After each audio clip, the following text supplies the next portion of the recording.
What is up, everyone? I think everything's working well. This new YouTube stuff, I don't know. Clapping for start of the stream. How are you folks? So, the E3D tool changer.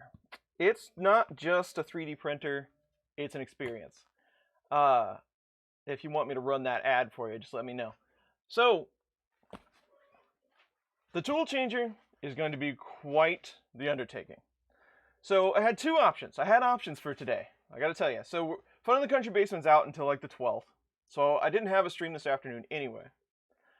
But I had two options. I could take a nap, which that was a really solid choice. It was hard to not go that route.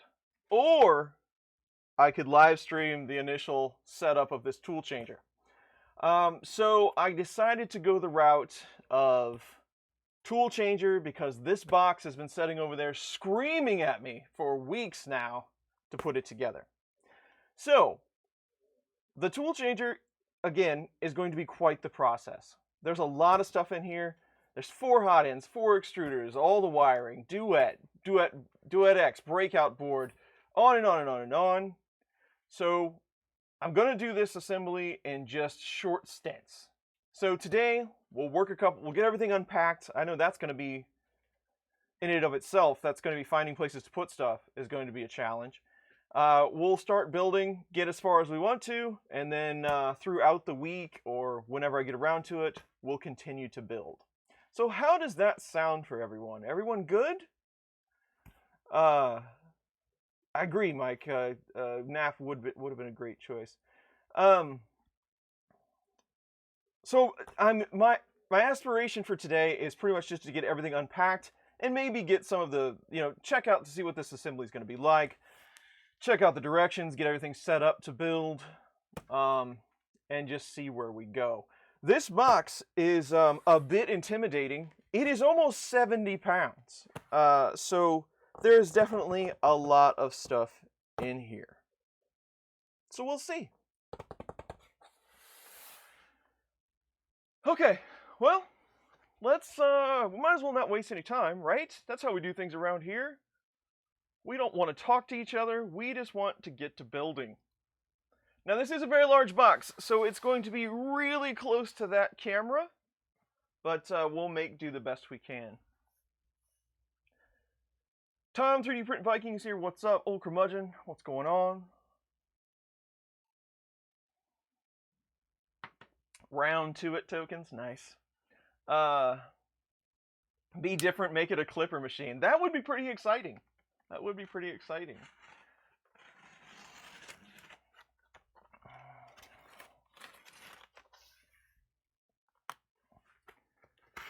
As I said, storing a lot of this stuff as we work day after day and still being able to make videos and continue my content production is going to be a bit tricky. So if you watch my videos over the next coming weeks, look around because there'll probably be a whole lot of tool changer parts in those videos if you look close.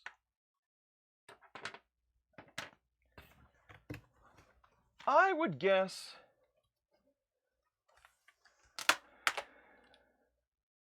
Sergio, I did get a package, and you know what? If it's the package that I'm thinking of, thank you for that, and I forgot to wear it today.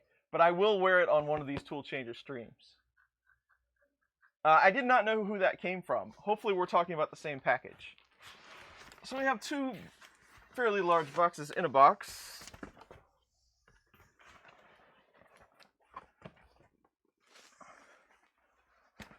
And then a very large box in a box. This is, I guess, is all the metal and such, and what makes it heavy.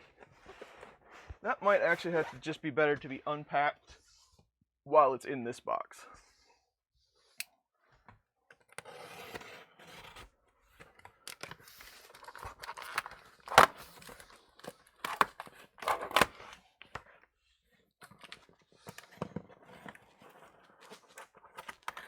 Well, awesome. I am glad that the videos have helped you. That's always good to hear. Excellent. Yeah, Sergio sent me a very awesome shirt. There was no name on it, but he sent it for me for Christmas. Thank you very much, Sergio.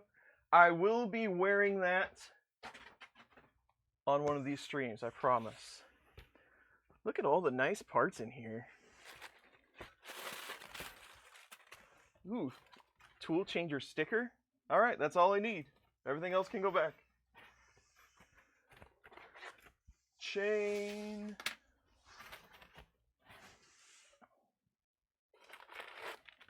An intimidating amount of T-nuts and button head screws. So I don't know who all has been in the tool changer business recently. I know Joe has one, but I'm not sure who else is currently building them on the YouTubes. I have not checked out Joe's videos. He did multiple streams as well. So we'll see. I know I won't beat Joe's time because Joe is a madman at building. But he is the only one that I know of so far. Only one I personally know of that is building one of these on the YouTubes. So this whole thing's just going to come out here.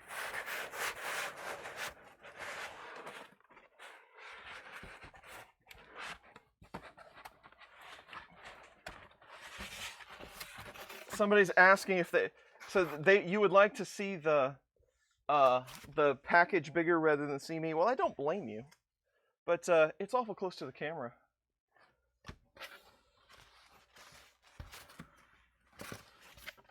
We just started the stream. We already have someone hassling you. Mad Mike's here, and so is Sergio. So you know, Jerry Key. I don't know. I'm going to say, if we work on it a couple hours a day, maybe we'll work 3-ish hours today. But, I don't know, maybe 4 or 5 streams to put this thing together. There's a lot. I don't know much about it. I mean, I've seen it in action, but just the different heads and wiring and just having the duet breakout and all that, I'm guessing it's going to take a while. So maybe 4 or 5 days, a couple hours a day. We'll see how that goes. Stephen Lightspeed, hello. A pallet on each tool, that would be amazing.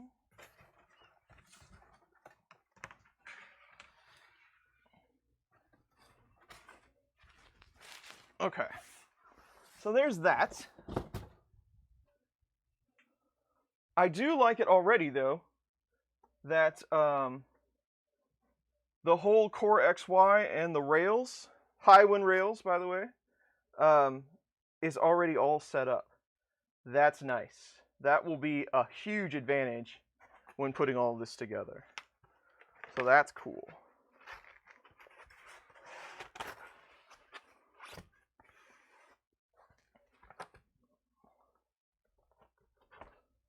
Hey, Sean was here. What's up, man? Bed mount, maybe? Milda subscribe, thank you very much.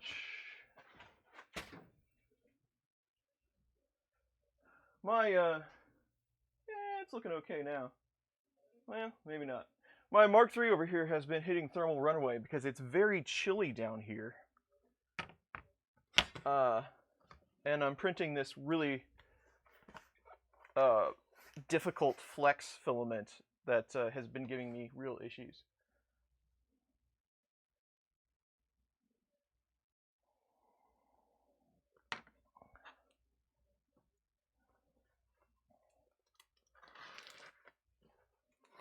Box number 2.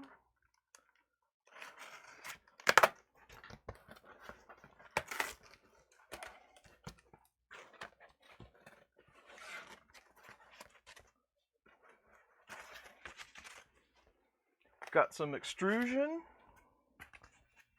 Looks like the Z rail.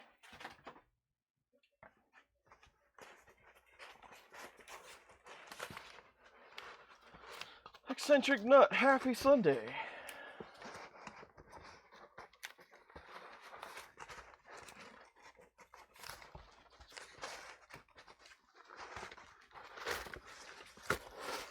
was in there really well. Set these here. I'm guessing that will be, you know, like building the frame will be the initial parts. That just kind of makes sense.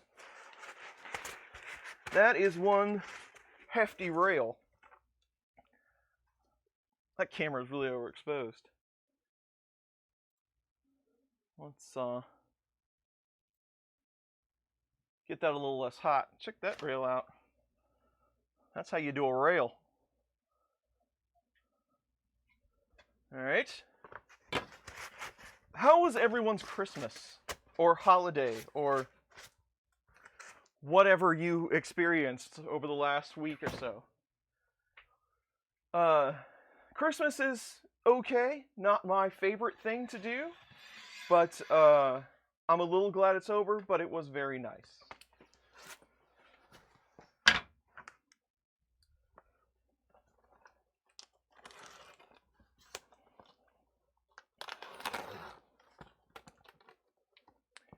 $3,200 on another printer, yeah.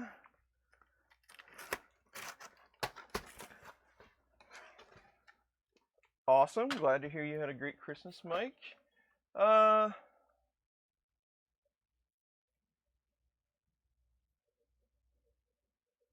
do it. That's going to be an adventure for all of us. We'll see how all that goes. I don't know what day that's going to be on, but it's going to be a ways down the road. We have a whole lot of PTFE right here.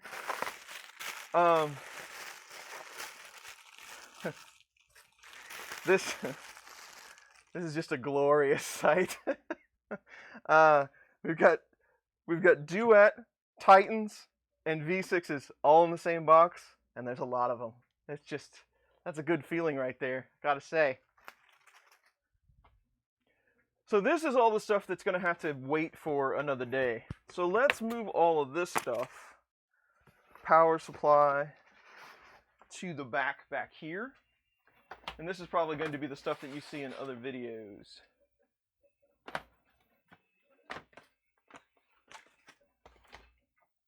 This here. Sorry if I'm missing everybody. Yep, we'll go over all kinds of good stuff, I'm sure.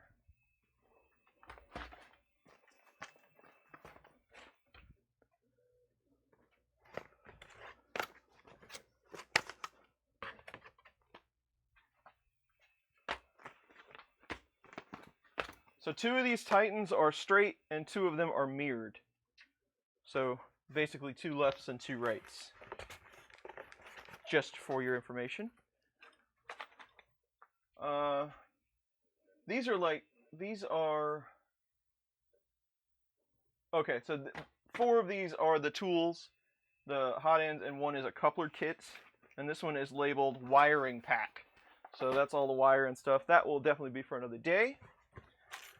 We have clips. I believe these, if you got a glass sheet, which I believe I did, that is for the glass sheet. This is a SSR.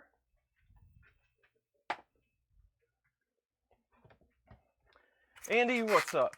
Thanks for joining the stream. Glass bed. These beds are actually pretty cool. So this is probably a day 2, day 3 item. So let's slide these under here. Don't anybody let me forget where I put all this stuff. Okay.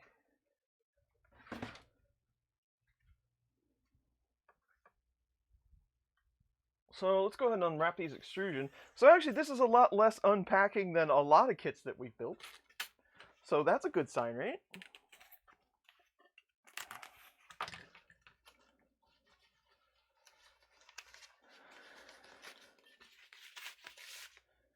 This is on the tool changer. How many parts will it be? I'm guessing 4 or 5, just right for now. Tool changer for rail core. There you go. Chinese motherboard. No, this is all Duet. Official. That is some pretty hefty channel. From what I hear, I mean, just from what I've seen so far. And what I hear, these things are stout. I've never actually seen an official tool changer. I've only seen the ones, you know, during production. I've never actually seen the kit until today. So this is going to go on top, undoubtedly. This rail, let's set this one over here for now. We'll need that. Let's move this. Let's set this over here. We'll try not to clang. Somebody said just follow Joe and don't clang things as much. So I'm going to try to follow that advice. I don't remember who told me that, but it's solid advice, I'm sure. So I think we can get, so if we build in this area, we can slide this guy over here. We won't have to set it in a satellite location.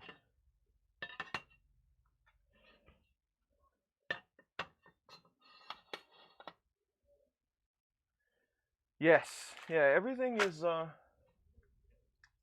very sturdy-ish as of right now.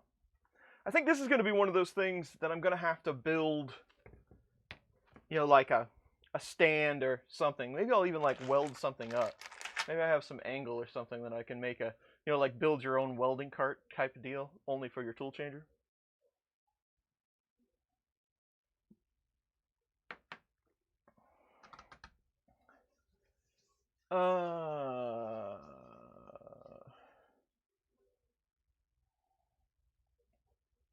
Tool changer, second choice, yeah.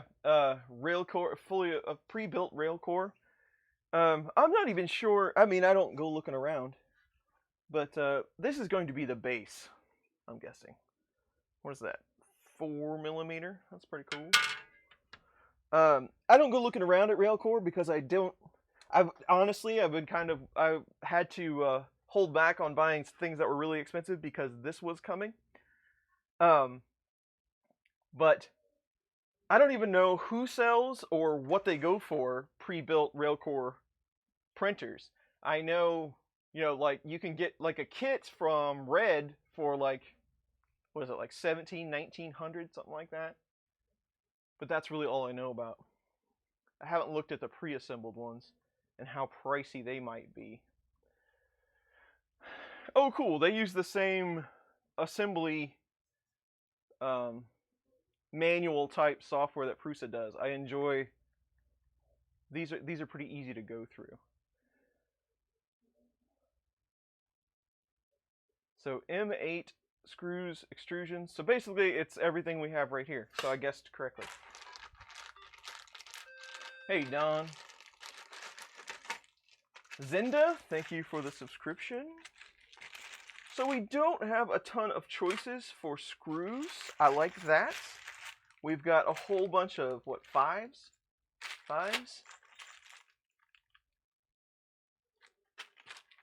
Some 4s, and some 8s. So that's good.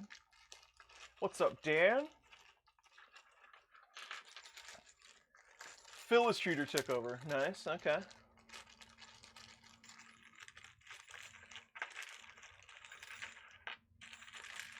So we got some feet. So 5 feet. Maybe one's a spare. What does it say? Nope, 4 feet. So yeah, maybe one is a spare.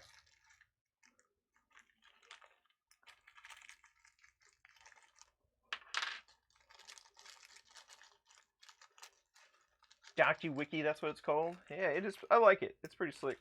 Anybody that uses it, it makes it a lot easier to go through the manual, especially when you're doing it on a live stream, such as we do around here. That's how we do things around here. So actually, I thought the unpacking of all this was going to take way longer. So we might actually get something built today. I'm pretty optimistic at this point. Okay.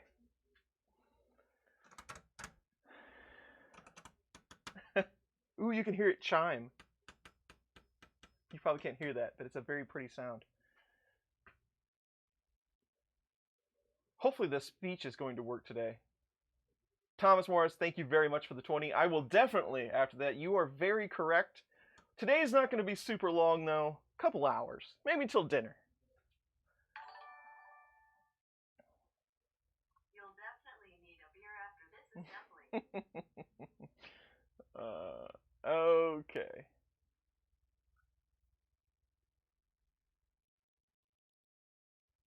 So let's put some extrusion on here.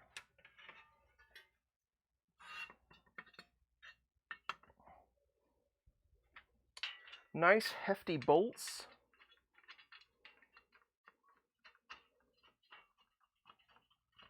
Hey, Nightbot's working. Anodized to a different color. That'd be cool if it was like bright blue or something, wouldn't it? Well, it'd have to be orange if I had it, but start race car in this thing.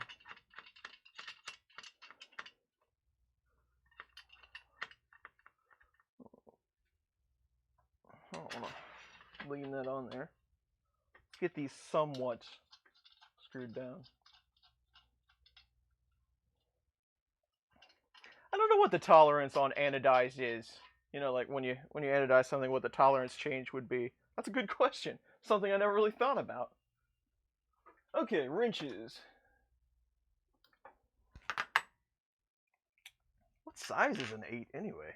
I don't even know if I have.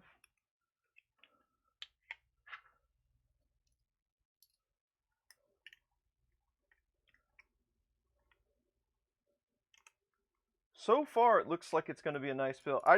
I'm just ecstatic about the fact that the top plate is assembled. It's got the motors on it, the belt's tensioned, the rails are down.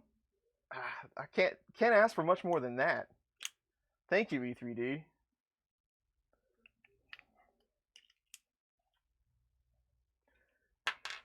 There was some interesting. So I buy a lot of stuff from overseas. Not so much from the UK, but a lot of stuff from China and different places. This is the first time that I ever got hit with customs charge. So it was 70, 80 somewhere-ish to ship this box from E3D to me. And then FedEx sent me another bill for tariffs, customs something. Nuru, thank you very much for the 10. I appreciate that. But so then FedEx sent me a bill on top of that for another 61 bucks because of whatever international charge I might have occurred. So, yay.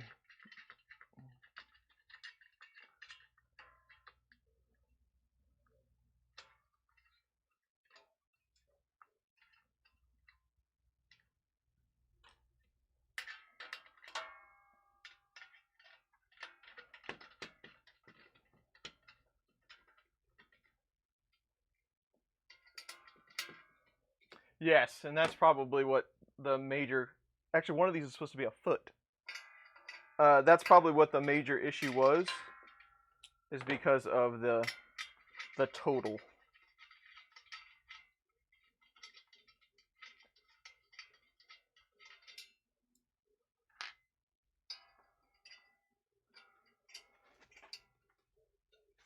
Five mils of thickness. You're in your basement right now? Sweet.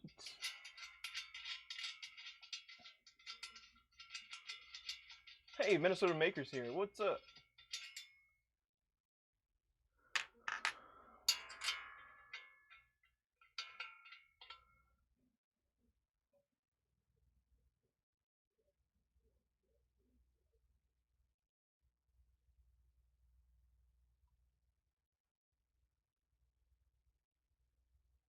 Cool.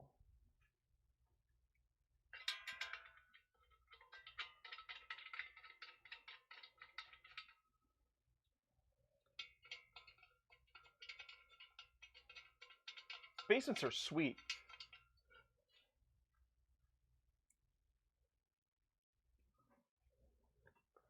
Considering I hang around with two guys from Florida that don't have basements, I feel I have to throw it in their face that I have one. I can see why people were complaining about the clang, though. It is very clangy.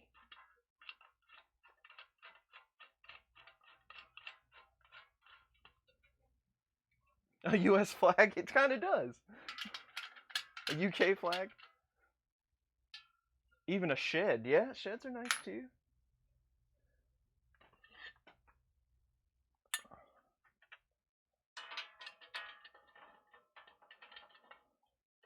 It's like I'm building a trailer or something. All this heavy metal on a 3D printer, I'm not used to it.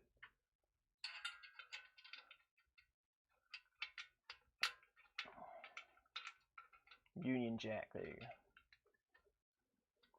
The 3D printer lab, excellent. What's up, Dave?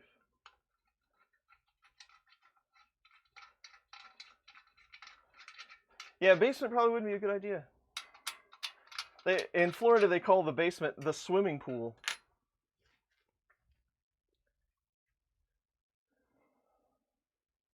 Double check. So we got feet on the outside.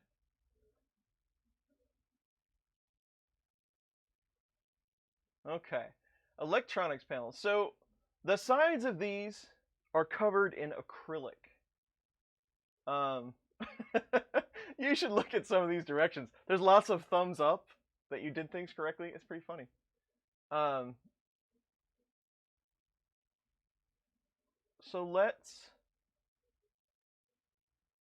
it looks like we got to prep all these acrylic panels. So let's set this frame aside for a second and get the plastic off of this acrylic. Set this down here.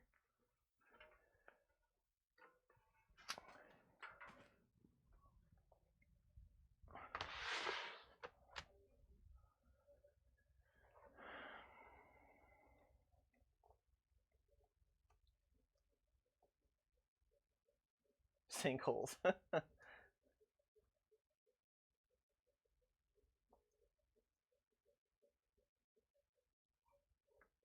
Ender 3 direct drive upgrade. Well, if you really, I'd check out, there's some people that have done it already. I think, in fact, we were just talking about Joe Makanoob. I think he's done it. But I think Humera would be a great choice. And they're pretty affordable, believe it or not. That would probably be one of the best choices you could make for a direct drive on any printer.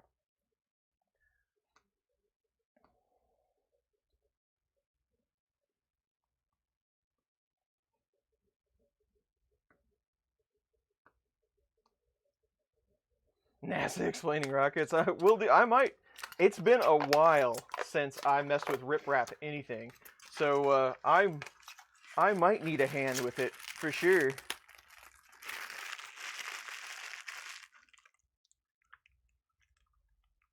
All the little circle cuts have a little piece on them too. This stuff is fragrant.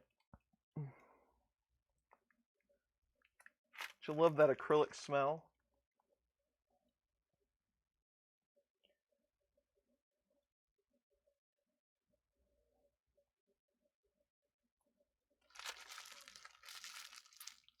Humera with a Mosquito, or you could wait a little bit, save some money, and you could get a Copperhead.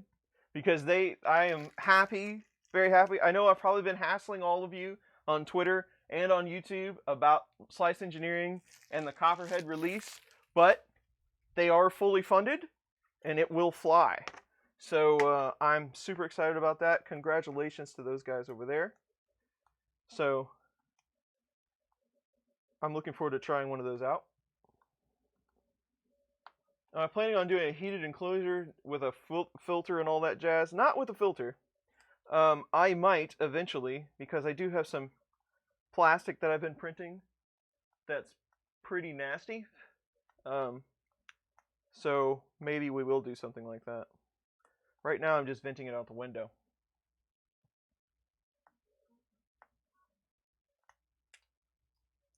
I do not have a Copperhead. I was not one of the lucky ones to test it. Warkaki has one. I don't have one yet.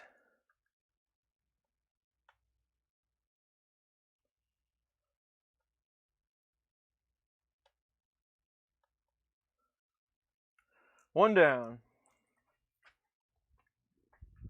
It is nice and clear, though.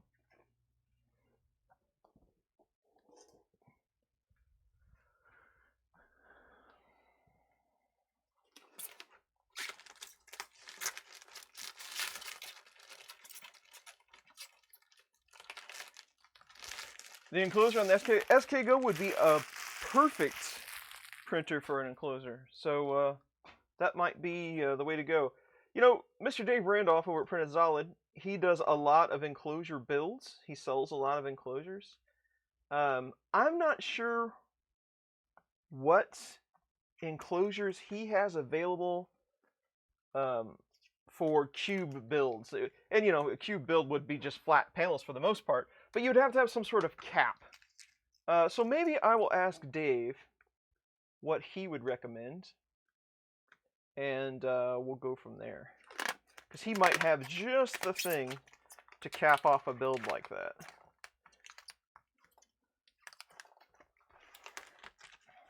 I have been working with the SK Go. I've been testing it. It's the middle of winter and there's like a fly or something in here. Jeez. I have been working on the SK Go. I had a few failures. It's a good printer. It prints well. It moves well. It's very quiet. I got kind of all the kinks worked out from when I built it. Got it all lined up. Got the belts just right and all that jazz. But originally their kits came with, man, this one just won't come off. Originally their kits came with Titan clones. I'm probably going to punch these out anyway. I don't know why I'm trying so hard, but yes, he did. I actually got to watch Chris's live stream with Slice for a little bit. Chris does a lot more technical. I'm going to leave that. Chris does a lot more technical hot end testing, nozzle testing, all that stuff than I do. I don't have the capacity or the patience for things like that for the most part. AZ Drone Dude, what is up? Hello, Nick. So SK Go. Originally, they were available with a Titan clone, and I think that the Titan clone is causing the issues.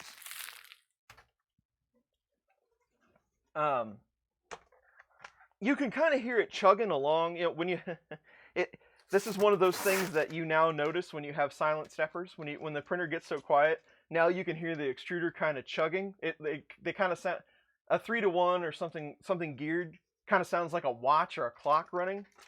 And I can hear it running like that, but it has just a bit of a chug to it every once in a while. So I'm thinking maybe that idler gear or the extruder gear isn't quite centered in that mount. So I might have to give up on that extruder and go to something else. Even if it's another, because he's now using the Triangle Labs BMG clone on his kits. So even if I have to go to that, I would like to keep it close to what he uses, so I can kind of give you an idea of what you are going to get, instead of, you know, just slapping on whatever I got laying around here. But we'll see. I still got to test with it a little bit. I worked on it for quite a while yesterday, and the print quality is decent, but I'm still not it could be so much better. So not super happy with it yet, but I'll get there. It's definitely a tinkerer's machine. Michael Casella's here. What's up? BLV MGM Cube. No, Tony, I've never heard of that. Mr. Butchman's here. Hello, Ryan.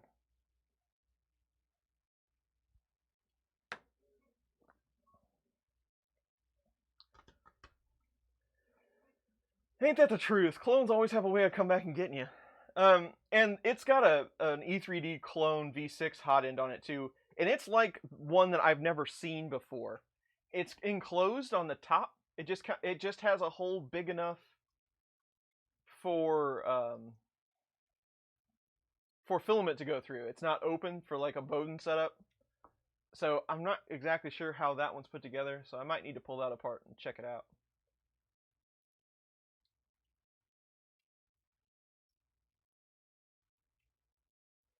So the slot needs to be right-hand side.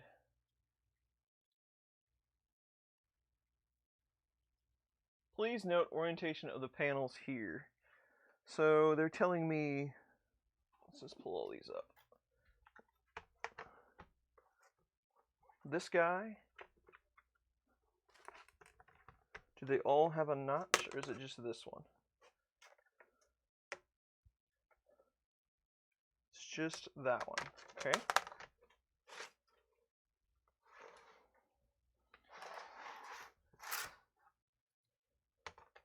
Gustner's here. What's up, Gustner?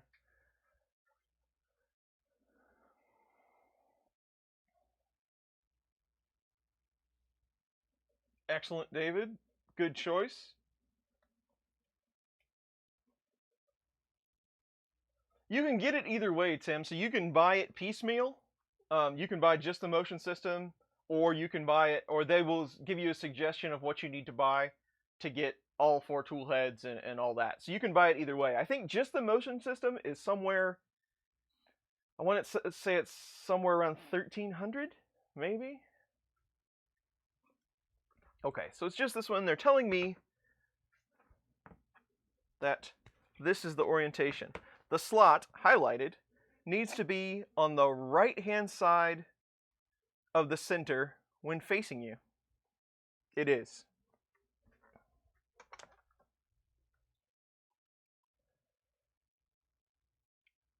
So this is all going to go together with M6 and M6 washers. How many do we need? 8.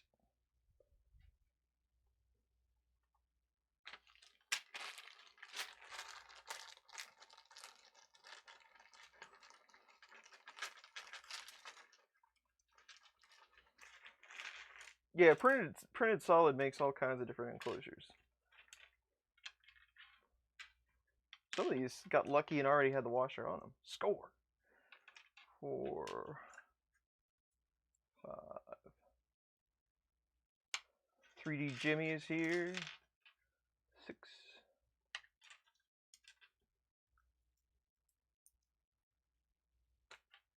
The only tool head they offer right now is the V6. So I got 4 V6 heads. But I do plan on branching out on this guy. This is going to be the ultimate experimenting machine. It should be interesting. This is the machine that I'm finally going to make that pizza. Finally going to get the pizza made.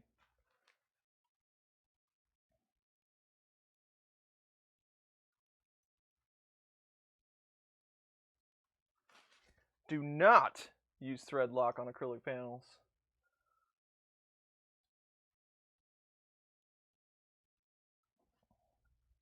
It's probably a good suggestion.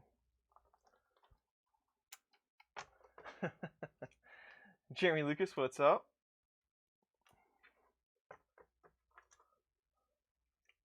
Yep, I'm gonna have one that picks up the pepperonis and puts them on, and it's gonna be amazing. First, I have to do the multi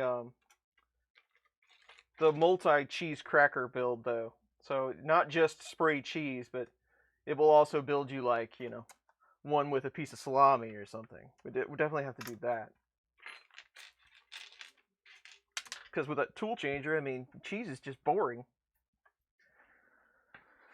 And there's the first thing I dropped for today. Look it up on Thingiverse. All right. He's gonna be jealous. Yes, I did buy the whole kit. I've got the whole kit. Everything should be here to get it up and running, assembled, all that good stuff.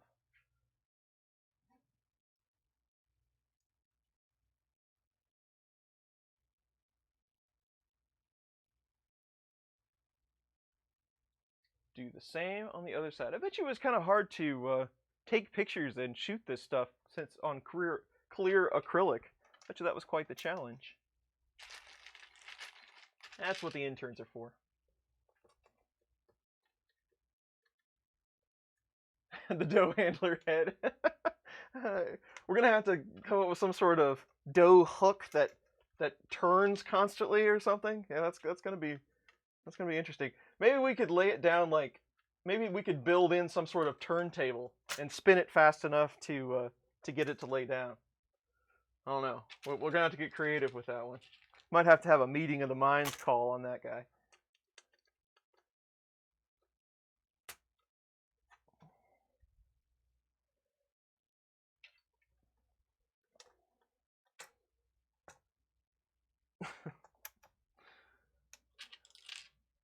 I've actually been cleaning up a little bit down here. It looks way better now than it did about 2 weeks ago. So, yay me.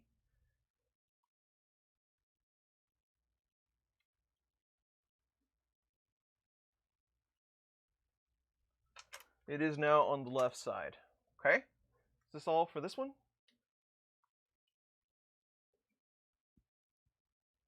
This printer back here,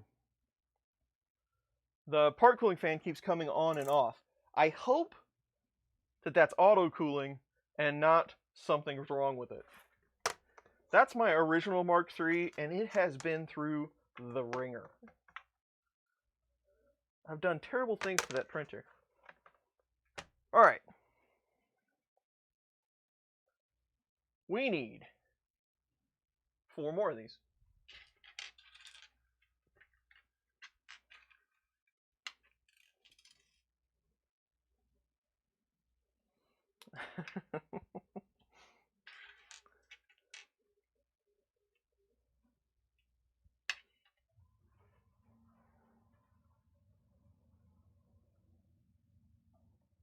Whole kit cost, yeah. After FedEx hit me and everything, we're looking at about 38. Okay, what are we looking at here? Insert. Oh, no, we're still working on this panel. Insert all bolts and washers in the central column. Make sure that they are all on the opposite. Make sure that they're in the opposite orientation to the outside columns.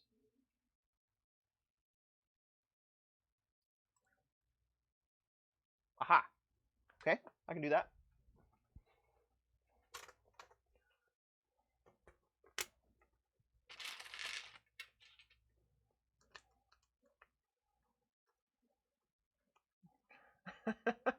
Hey, there you go. So I've thought about it. That's a pretty good idea, actually, Colin. But I was thinking the other day, I'm thinking about just driving to Murph. It's about a 9-hour drive for me, but I could bring stuff, and that way I could bring my tool changer with me. That'd be cool.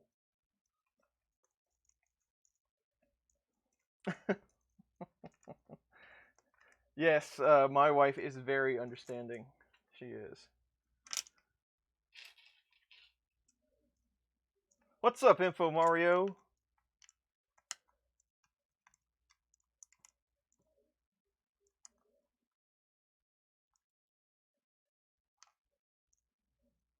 This is production. I waited many, many, many months for this. This is production.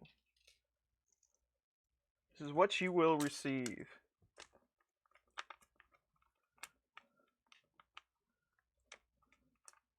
What's up, Freddy? Can also bring back stuff. That is very true. And that I've never really been able to do before. So I don't know what the fellas are gonna do. I don't know who's going out of the Fun in the Country Basement clan. I have no idea what their intentions are yet. We really haven't talked about it. But I'm thinking about, I'm just gonna drive up. I'll bring my tool changer. Maybe I'll bring the SK Go. And log. If I'm bringing printers, log has to come, right? So we'll just have a table full of stuff and we'll hang out.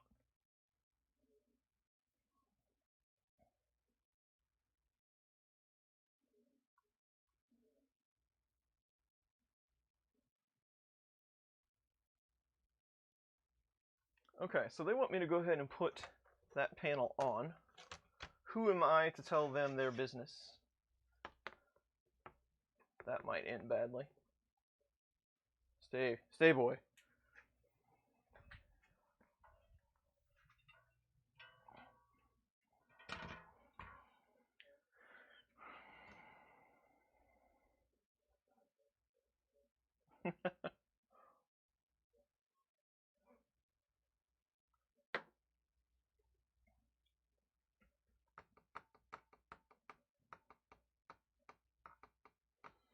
That's what you really need. Yeah, I need some really fancy acrylic panels. Maybe I should look for some of those. I have an old Toyota pickup truck, so it's going to be crammed full of stuff. I might have to borrow the wife's car. She'd love that.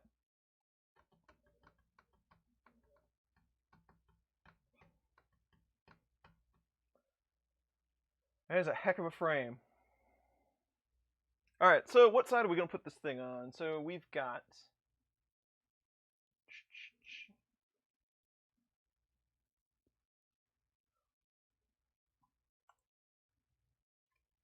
Okay. So it does go on this side.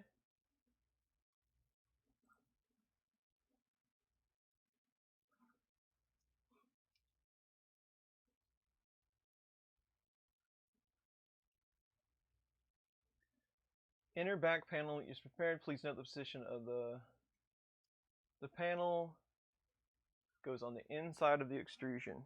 Excellent. So it goes on the insides, and the bottom is with the notch, like so. At least the clear acrylic, it's really easy to tell if your T-nuts are lined up.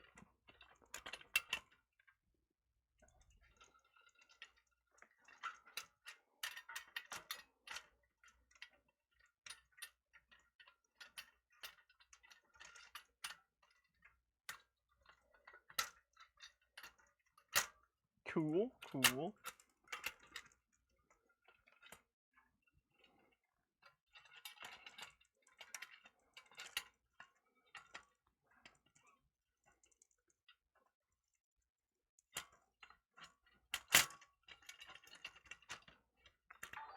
It has just enough flex to make it irritating.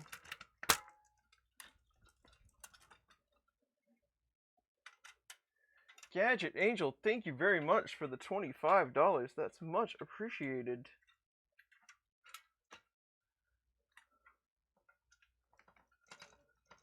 Alright. You guys are too good to me.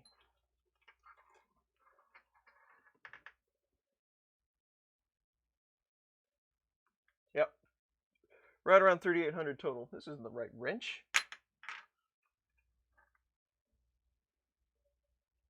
Let's get 2 of these going here.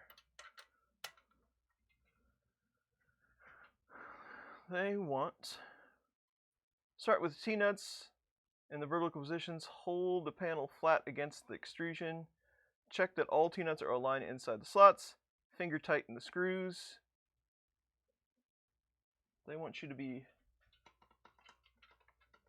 flush with the top of the extrusion, basically.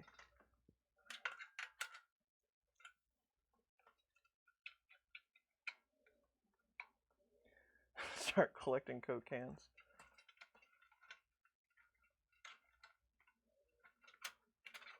There's not a whole lot of thread on these.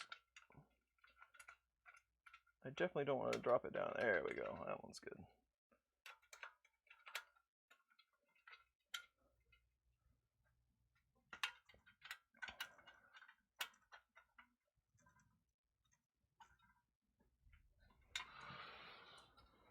Hopefully the camera angles are decent for you. At least you can kind of tell what I'm doing. I'm building a fish tank.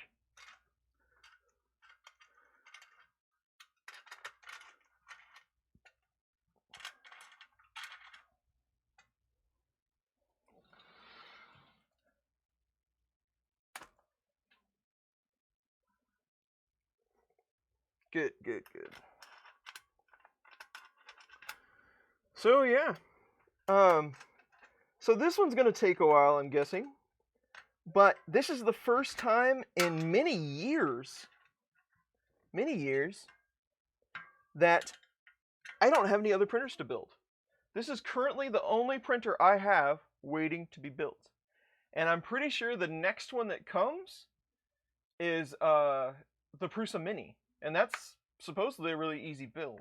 So that's a pretty good feeling. I don't have a backlog of stuff to build. I like that. Sherman tank. A leaky fish tank.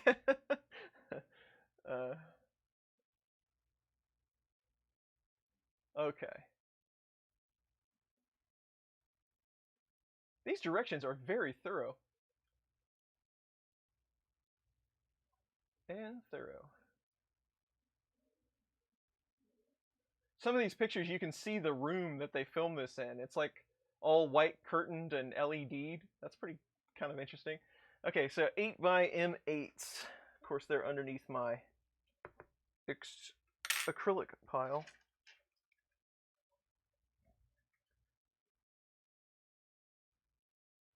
Yeah. Okay. No, those are those giant ones. Yep.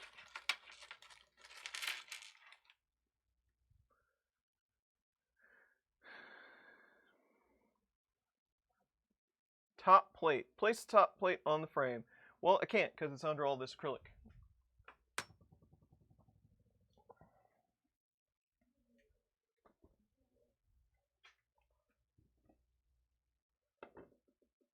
On his last printer, I know it. It's a tool changer. That's right. It's a tool changer. Is that why I'm dragging out this build? Well, I thought it was going to take a lot of time. So, not necessarily, but maybe now. I was really assuming I was going to have to put all of this together. But turns out not. E3D doesn't trust me to put that part together. They have to do it for me.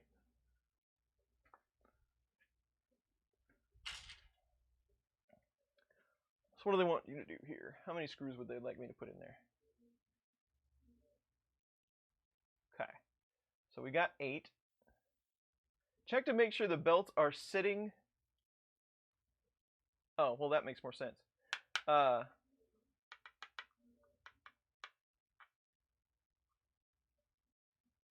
Setting the slots and not try. It makes a whole lot more sense if you put it on the right way.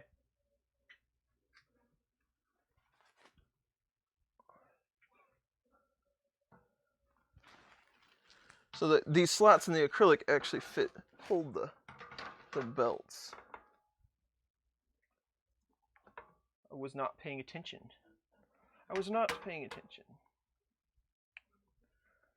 I bought a tool changer. I can't afford to pay attention.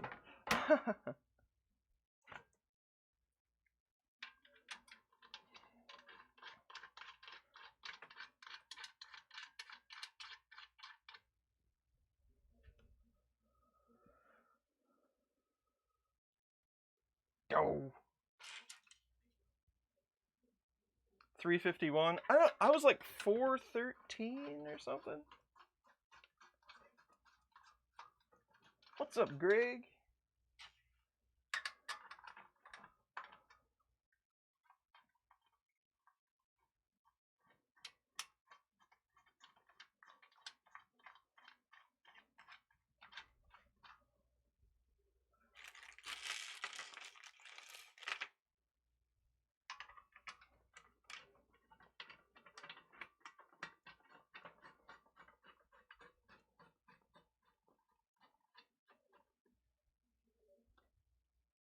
Rainy Wisconsin day. It was raining sideways here yesterday. That was the hardest I've seen it rain in a long time. We had full-on thunderstorm in the middle of winter. That's not very usual for us. But I'm glad it wasn't snow, so that's one good thing about it. I'm feeling good about this. I've made a lot of updates to my sticker wall. I know that they are on the side over here, and they're probably really hard to make out, but I have been updating it, adding stickers as I find them. Some people have been sending me theirs. In Knoxville, Tennessee. You're not super far from me. I'm in Kansas City. Definitely don't need the snow. Absolutely. I shoveled some snow about, I don't know, a week ago. We had quite a bit. I don't really like it. I've decided. Shoveling snow, not something I enjoy. We'll go back and tighten all these up after we are 100% certain that I've done this correctly. Okay. It's pretty rigid already, and it's not all tightened up yet, so that's good. Next,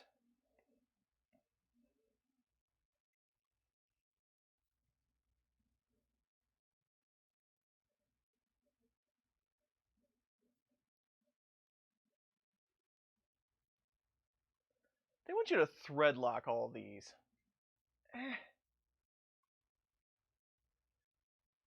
I don't want to do that at this time. Sorry, E3D, and about your directions and whatnot, but not yet. I'm not comfortable thread locking those yet. I've backtracked way too many times on these builds. Huh.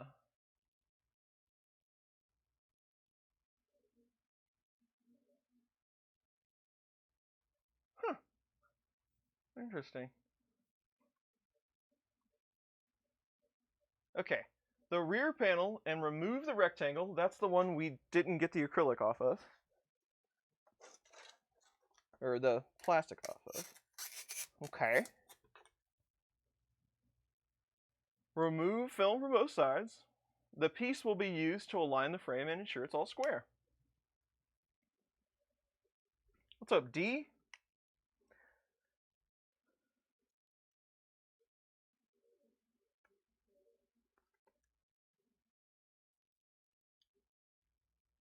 Rainball fights. In Higginsville. Nice, David. That's not real far.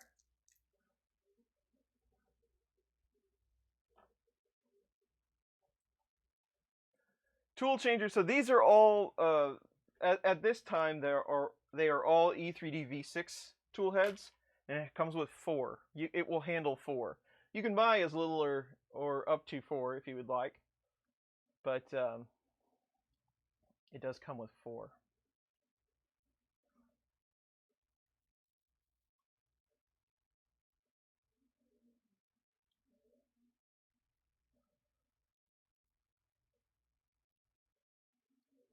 I'm gonna line it up without the thread lock for now, and then if we would like to go back, we can thread lock them one at a time. What do you think of that plan? I think I like that plan. So this is just to sandwich up here. It's wrong size. I thought I had a wrench out for that. Nope, I have this thing.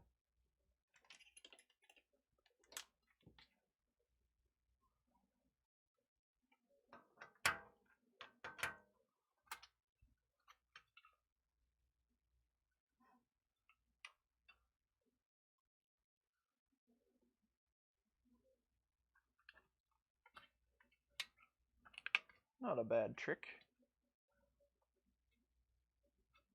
It does make it pretty handy that you can see through it, though, I have to say.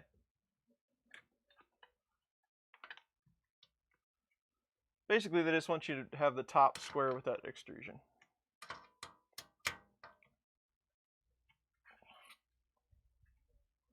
You don't need a sticky thread locker. I usually don't use it because most everything I have gets disassembled, 5-6 times before I'm satisfied with it. A lot of these builds, I'll build them, we'll do our test print, and then something is irritating me about it, so I'll take, 80% of it apart again and rebuild it. That's the part you don't see. With rectangles, you gotta make sure the edges of the top plate are parallel with the edges of the extrusion. Did it. When the edges are lined up perfectly, fasten the screws. If you fully fasten the head screws earlier, you'll need to loosen them and provide enough adjustment. You'll want to use a 90-degree. They really want you to put some torque. Incrementally tightening these will help potential slipping of parts during tightening. And then we want to do the same on the back.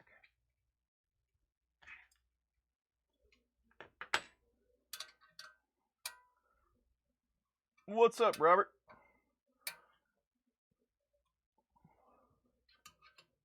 That's Pete C. That is absolutely a great idea. I would love to have a copperhead.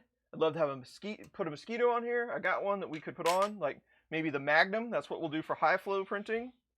I also would like to try out the Humera on this. So we've got all kinds of choices of things we can put on here. Okay, how does this one line up? So the back actually hangs over a bit. Okay, so you slide it under the top on the back one. Cool.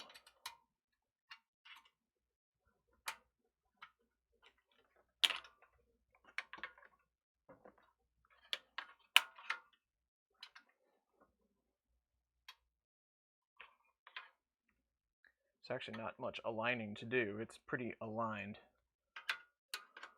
It fits well. How about a zesty nimble? I'm not super impressed with the zesty one. I mean, I got it to work. I set it up. It was okay. It would be great in certain situations. I just didn't have the best use case for it. But they do have a version 2 that was supposed to come out in December sometime, and I would like to see what updates they made. I'm hoping he is at, Brian is the guy's name.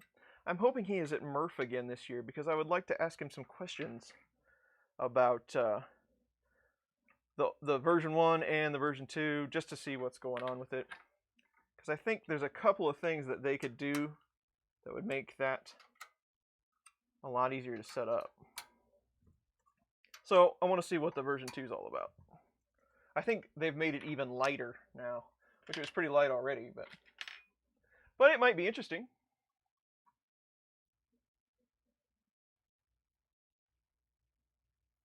Maneuver so that the bottom panel is facing you. I can maneuver. Now we're starting to get some weight.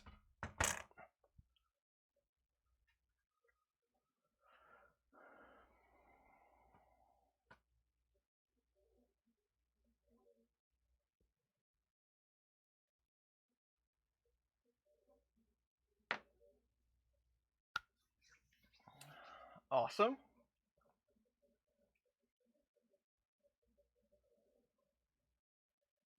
They'll have some Chimeras in stock come January. That'd be cool. That would be a nice ad. Yeah, coffee table. Straight from IKEA.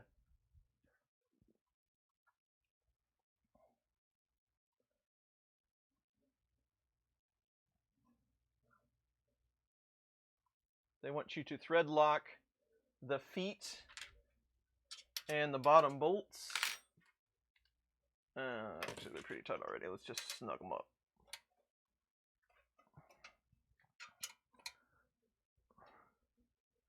I've asked the chat this a million times, but remind me one more time.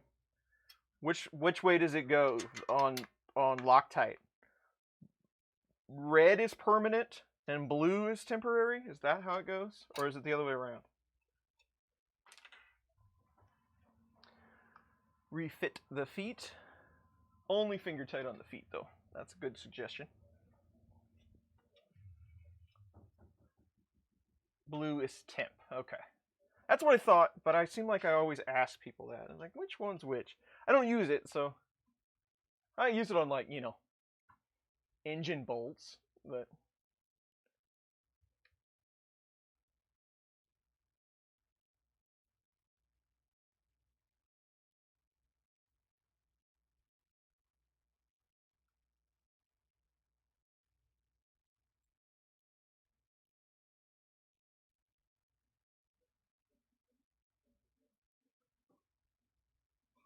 let's see how, so we can use our tool here, but I'm guessing since the top one is lined up, we're probably in pretty good shape.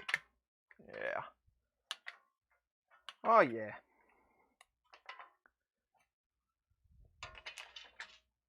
No worries. That thing fits really well.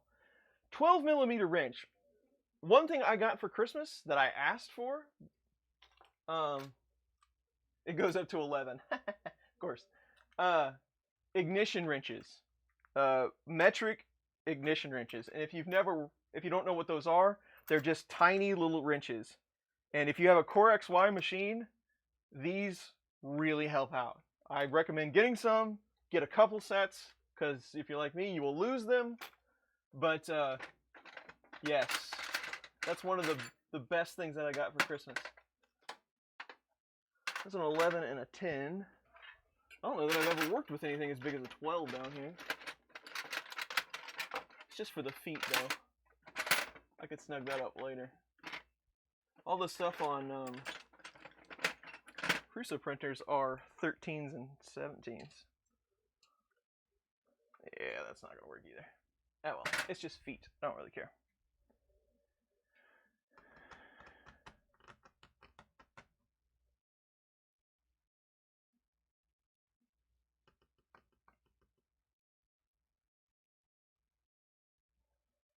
Safa, Merry Christmas to you. Hope it was good.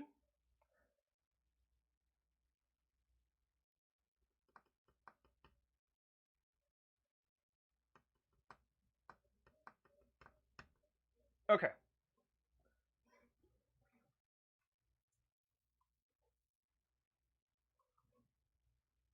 Now we are going back to on the feet.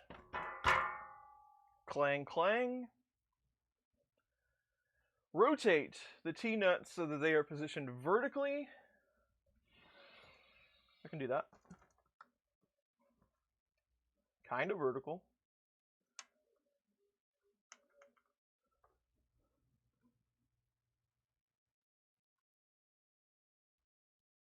We need that giant Z-rail, a foot, and 3 8 screws.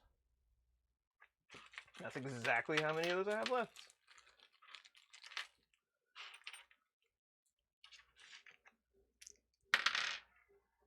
And this thing.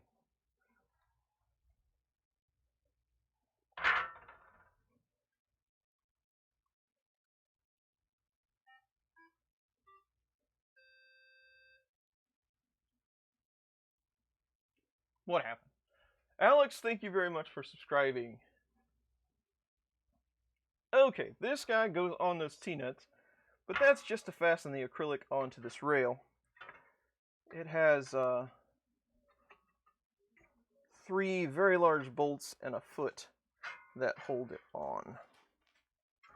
And it is a somewhat precise fit. Can't believe I got all those on there. Don't scratch anything.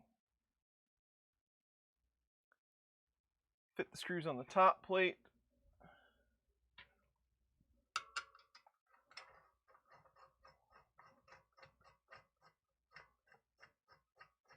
Use all nylock nuts, yeah. Don't scratch anything. Fit the screws in the top plate. Okay.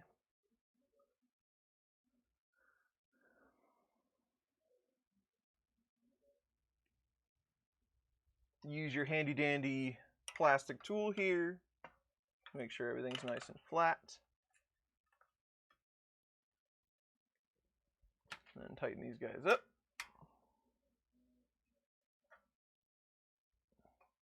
Neil, what's up, man?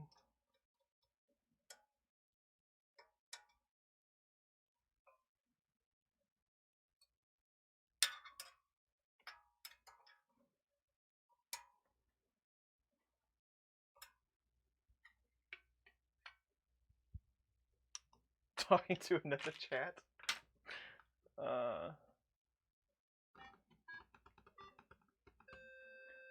Joe, thank you very much for the subscription. This is some sort of aluminum alloy.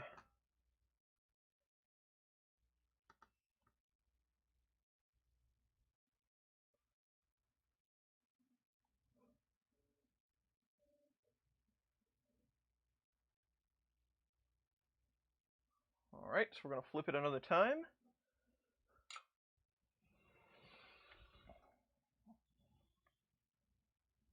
Side plates of acrylic, yes. That's a good question. I don't know. Just by looking at the bed, maybe like 220, 300. It's kind of a shoebox size.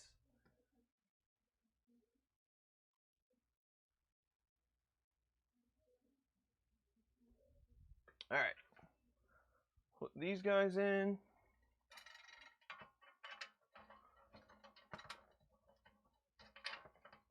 Yes, I'm reading the instructions out loud, so for your benefit. Sorry.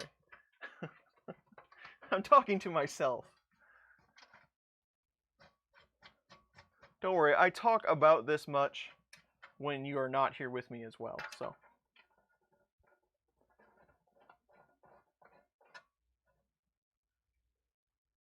Just helps things. Helps things go together. Okay, what's my alignment look like for...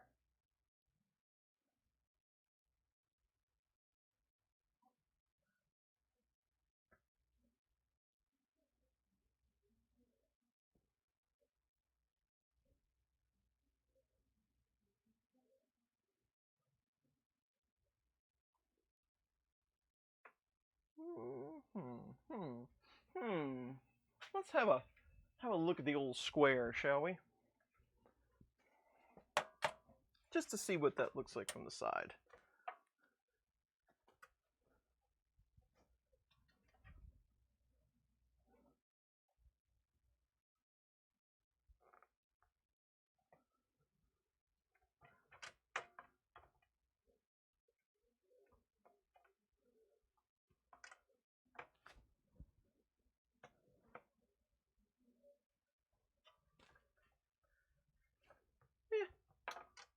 Looks pretty good to me.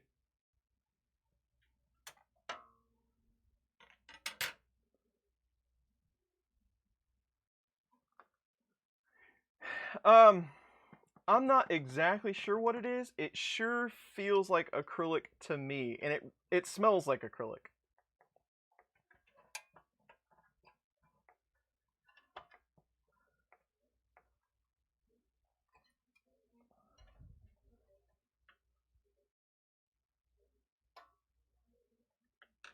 Is the table level? I highly doubt it.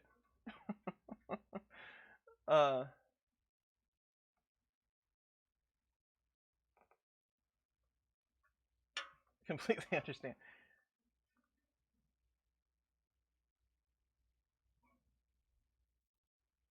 Any tools, so they don't, you're talking about tool heads for the tool changer.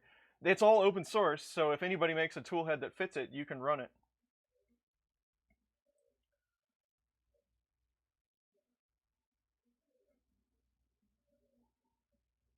From Bermuda, nice. Welcome, Norman.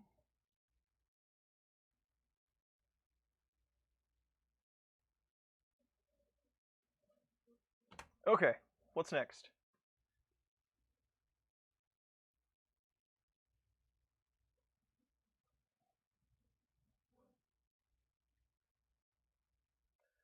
We want to tighten these T-nuts up just a bit. Keep the acrylic from moving around. Don't tighten your acrylic T-nuts too much. You'll get the cracky. Not the crack in, the cracky.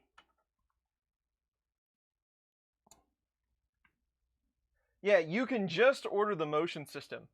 I want to say it was, I don't remember if this was in euros or dollars, but I want to say it's 1,300 just for the motion part. And then everything else is a la carte. Bed frame. How would they, what would they suggest?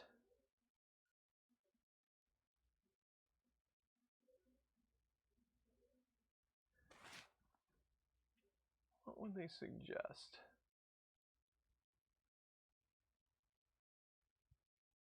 So we want to go back into normal mode here. I just had a thought of Transformers for some reason.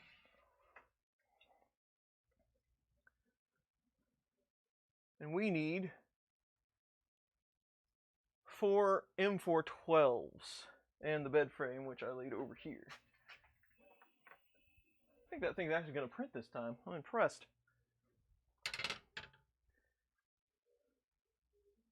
It looks like an M412 to me. Ooh, there's a set screw in there. I'm glad I didn't drop that on the floor. And some washers for those. Well, there's some longer ones in here. That looks like a 12 though.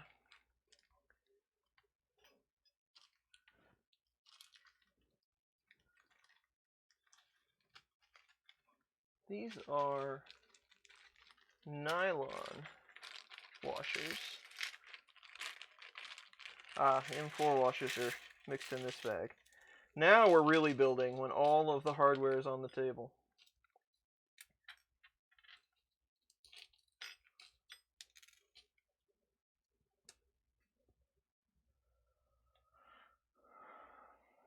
Portrait of landscape. Yes, just like that. Alright. Check level. I have a bubble level almost exactly like that.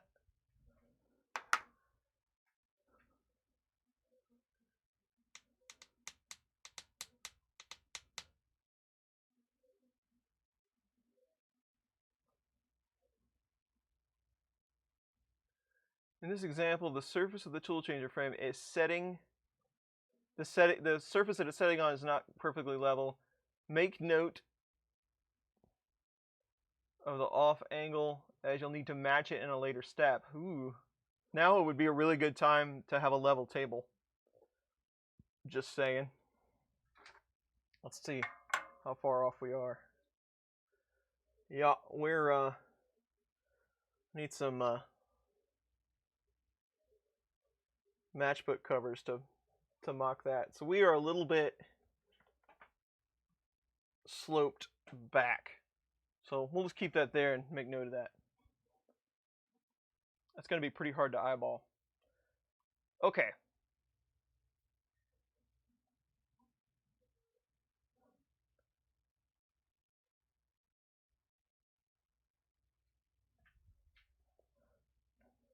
What are they showing me here? This guy.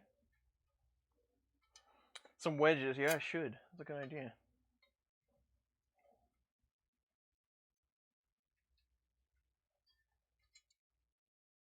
Don't get the snap maker.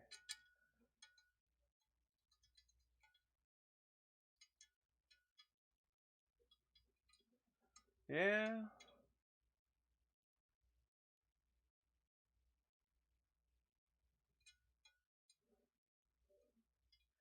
Hardman, what's up, man? I heard that they're only a couple of weeks out before these are going to be available to everyone. So yeah, they're getting there. I think they have fulfilled all of their pre-orders at this point.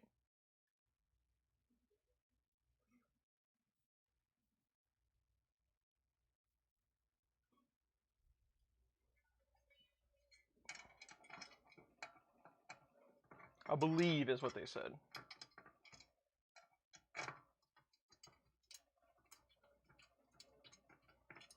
A lot of cans. You got to drink a lot of cases of beer to get enough cans to make this frame.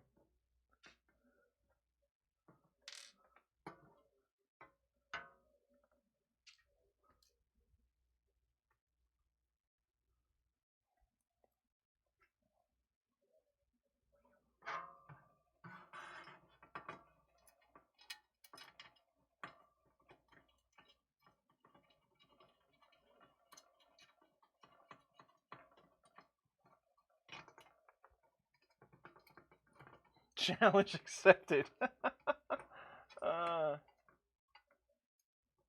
Thinking about a 445 hypercube, but not sure which one. Yeah. I still got all the parts to build a hypercube. I don't have all the parts, and that's one of the main reasons why I haven't built one yet. But excuses. I got another one of these somewhere.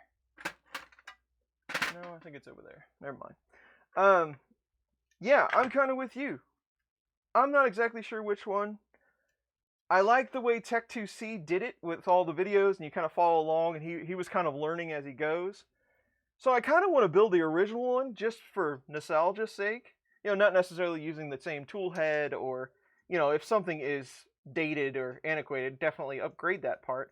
But as far as structurally, I kind of wanted to do that.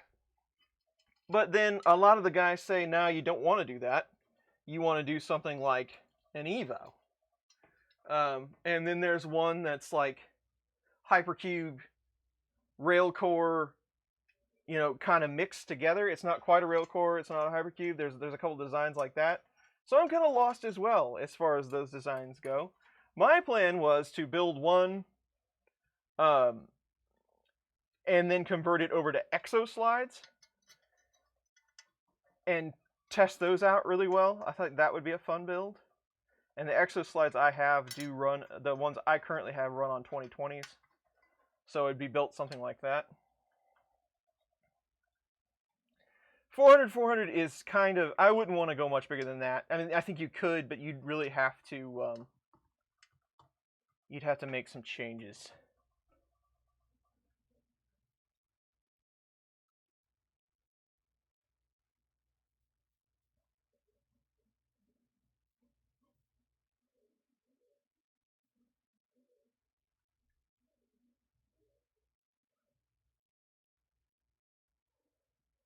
Okay, so they want me to try to get, let's see if we're any more level side to side. They want me to try to get, ooh, we're actually a little bit closer right there.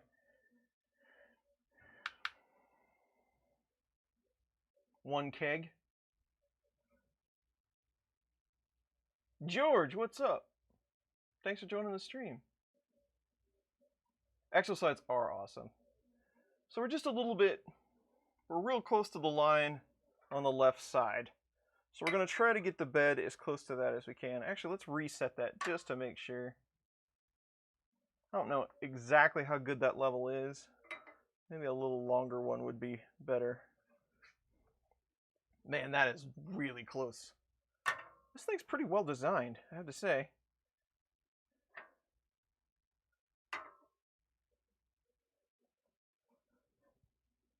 Maybe just a touch counterclockwise.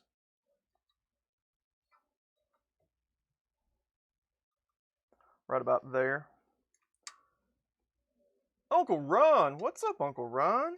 Haven't talked to you in a little while. How's it been going?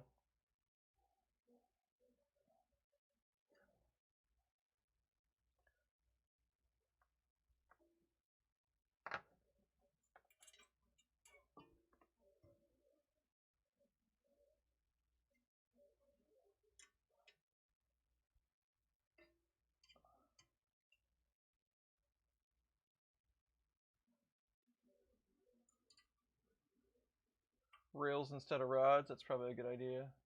Hypercore. 12mm rods.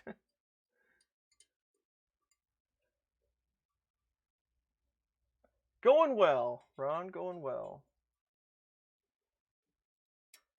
Ron is also an IT person, and he knows what I'm saying when I say the last 2 weeks of the year are kind of interesting in IT. Either things are going crazy or no one's doing anything at all.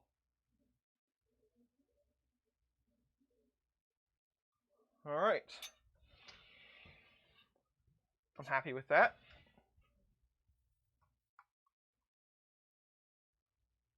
Drag chain.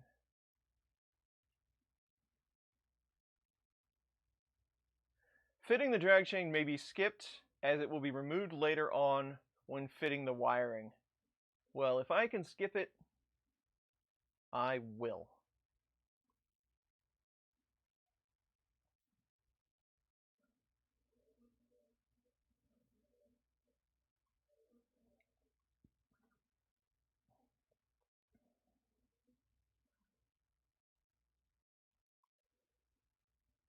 Okay, now we need another one of these side panels. Which one might it be? It's the one, well, no, they both have that, don't they? Oh no, I got 3 of them left, so these are exactly the same. Okay.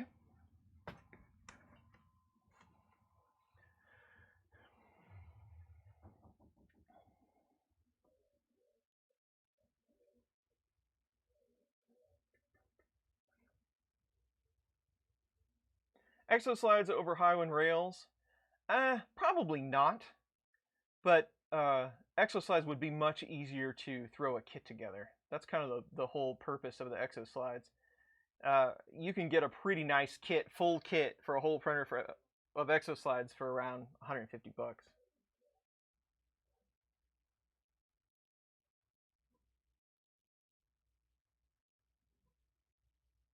Need a versatile system, man. That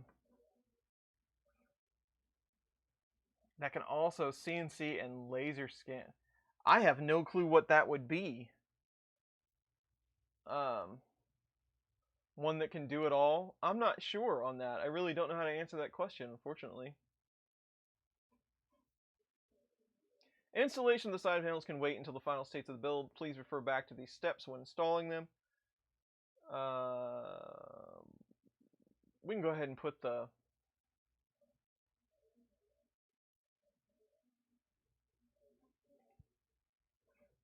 We can go ahead and put our nuts and everything on here, though, so we can slap them on when it's done.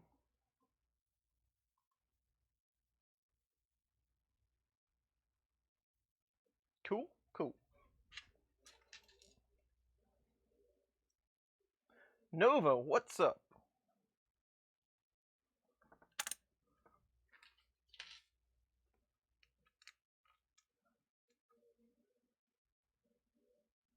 Chris Lane is here. What's up, Chris Lane?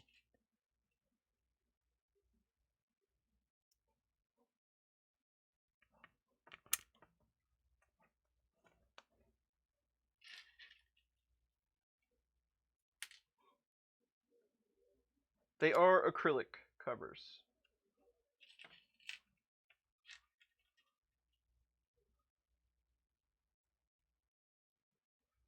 From Prusa Slicer 2.2. Cool. I don't have 2.2 yet. I need to go check it out. Elf Pimp, what's up? Thanks for watching.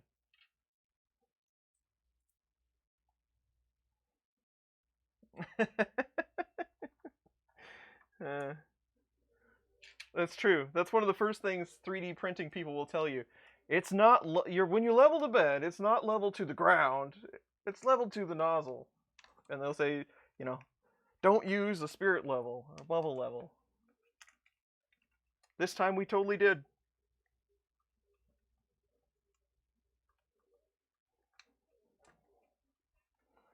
End up knocking this thing over. This one's got a little cross to it.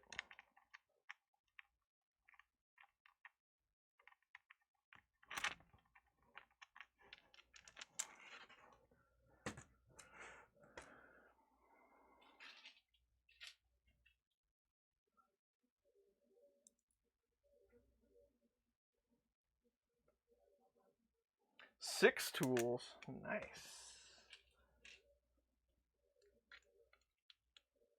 See you later, Joe.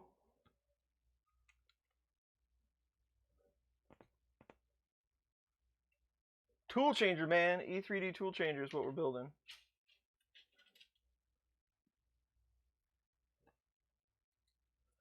I don't know. Maybe you want to just take a wild stab at a time now? Let's say 10 hours total.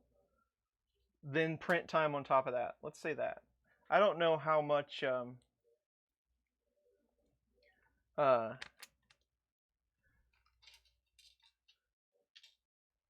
really don't know how much the wiring and all the fidgeting around with stuff is going to take. I don't know what brand or where these T-nuts came from, but they're decent quality. They're definitely higher end than the stuff you usually see. So I don't think they're the typical Chinese ones you run into. They're actually decent.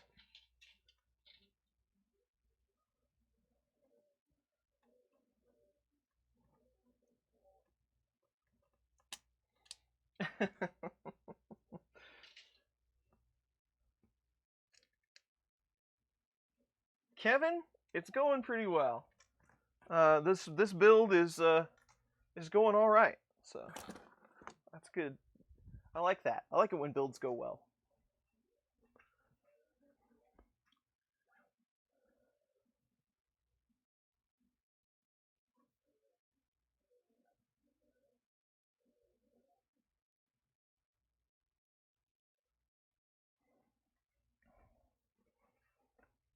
Those are exactly the same, right?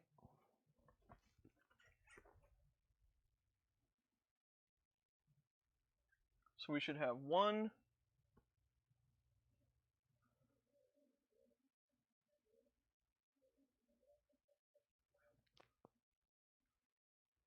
Like that. And then one like that. Okay.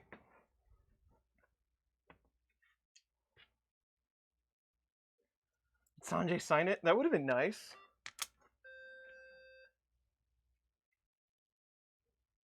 There's a lot of I's and L's and J's and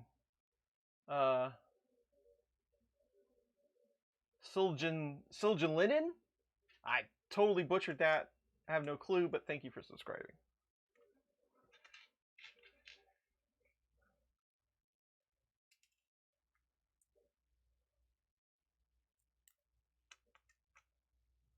One of the reviewers got upset about that?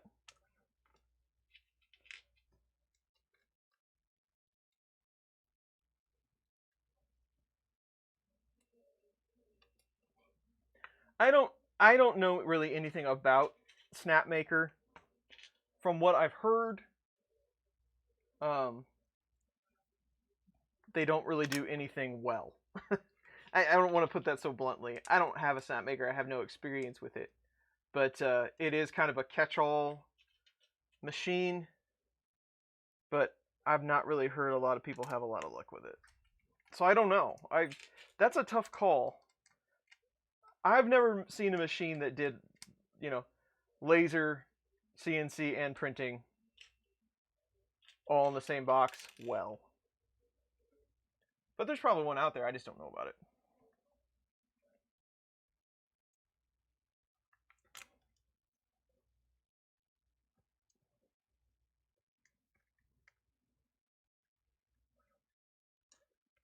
Awesome. Getting ready to build the Ender 3. I don't think you'll be disappointed. For the money, they're hard to beat.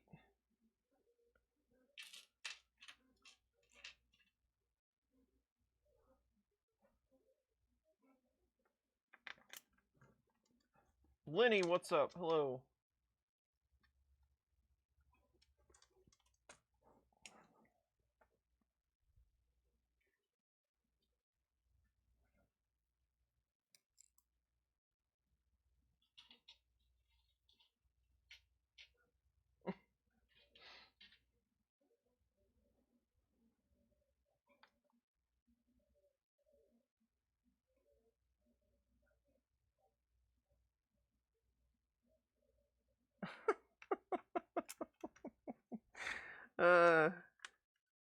It's always funny to me what people will get upset over.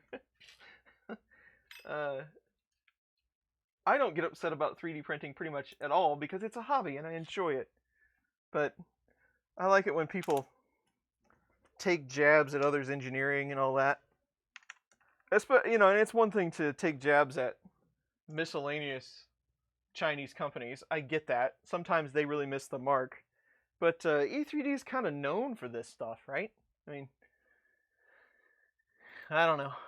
People find really silly things to get upset over. Okay, let's leave these off for now.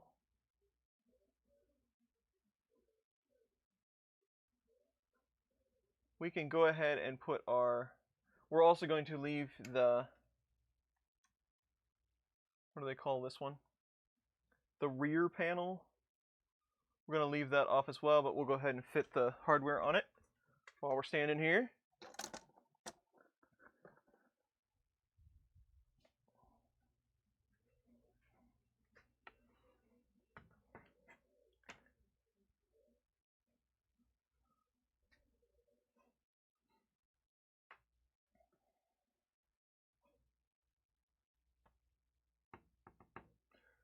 Ian, what's up? Subs have increased since TT video. Now I'm trying to think what that might be.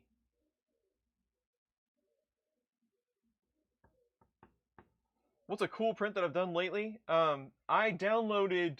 I highly recommend you check it out.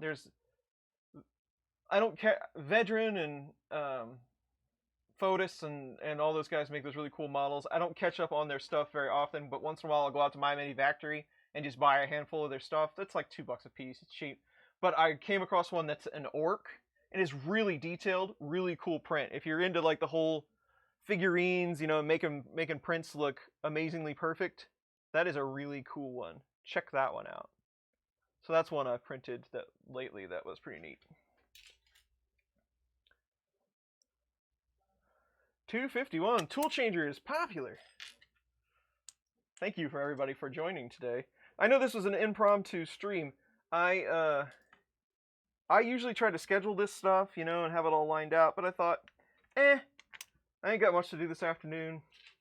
Let's do some building for a little while. And I'm glad I did.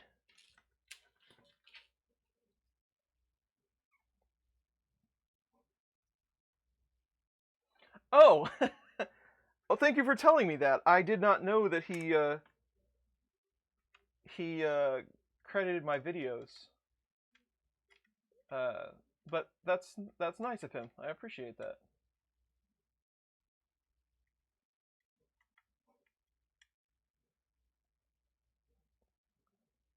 I do. I have awesome fans. And Mad Mike, Sergio, Chris Lane, Jerry. There's a whole bunch of you that always come to Tom. There's a whole bunch of you that always come to the streams, and you know how these streams go. And you probably go to others' streams as well. But our streams are always pretty laid back. Very rarely do we have anyone that comes in and wants to just, you know, wreak havoc or get upset. Very rarely does that happen, and I'm very appreciative of that. Hopefully they always stay that way. Only time will tell. But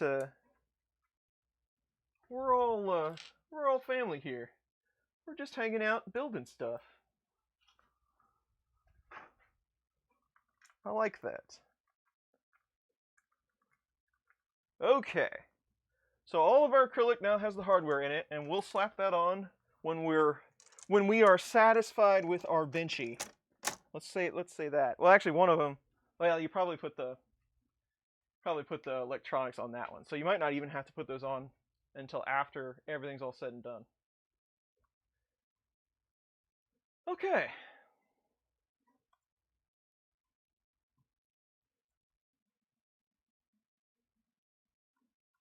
We are done with the first chapter.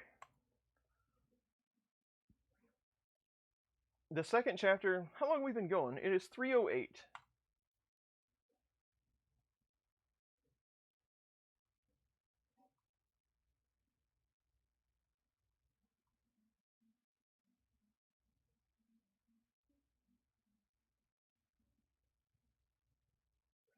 Okay, so now we just get the electronics put in place. The boards, all that good stuff.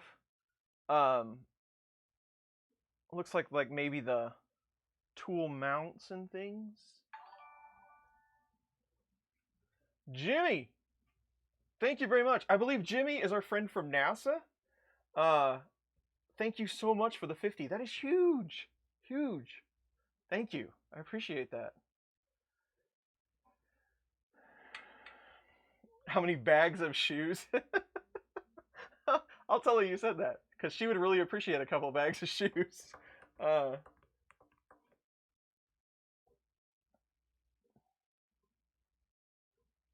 Ender 3 is going to be 2020 square, so it's going to be quite a bit bigger than your CTC, I believe. Or it might be a little bigger than 20. I think they say it's 2020 20 by 240, but I think it's actually like more like a 235 or something. I don't remember exactly, but it should be a little bit bigger.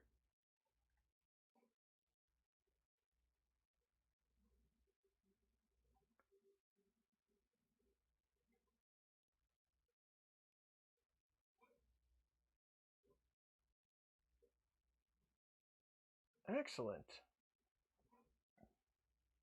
Yes, Nova, thank you for bringing SKR 1.4 up. The boards are on the way. There's two versions, I believe. Big Tree Tech actually reached out and said, do you want to try these? And I told them, nope, I've already ordered two. So I just went ahead and bought some. But so there's a 4, and then there's 2 versions, but they are on the way, so we will check those out for sure. I haven't done any reading or anything on them yet, but we will check them out soon. Oh, overall machine size. It's a little deeper. It's going to be a little deeper than that CTC, but not near as wide. So it's not going to be bigger than the CTC for sure. Build is going good. Hey Ron, how's it going?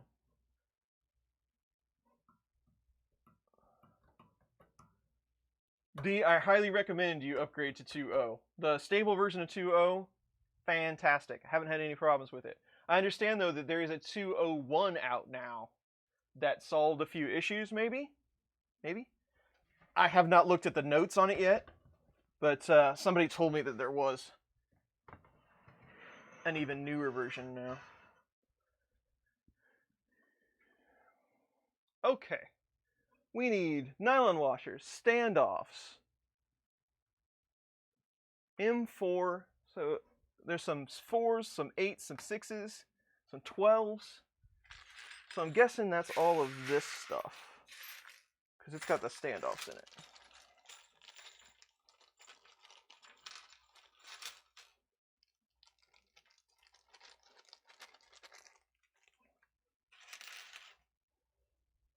Okay.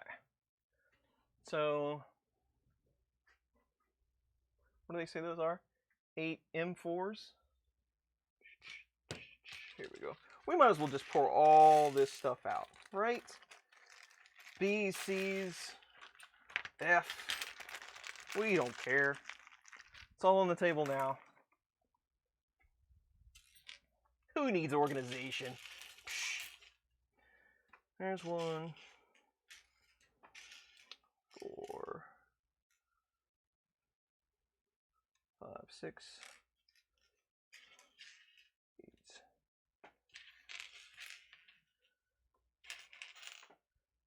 Yeah, I'm not sure when I'm going to do the next one of these, the tool changer build. Maybe we'll work on it some tomorrow night. Maybe. Oh, so there's only 8. Okay. 8 M4 8mm. 4s. Here they are. 2. Those are actually probably 6s.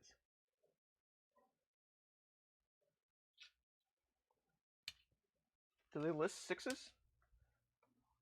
Oh, they do. Those are 6s. 2, 4, 5, 6, 7, 8. And then these are 8s. 1, 2, 3, 4, 7. One more.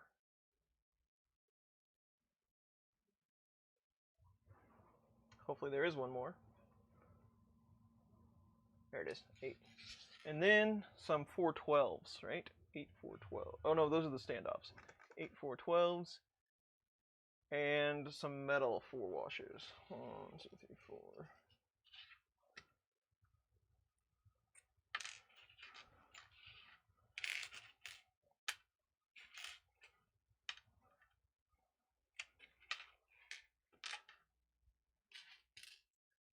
We've almost got this figured out.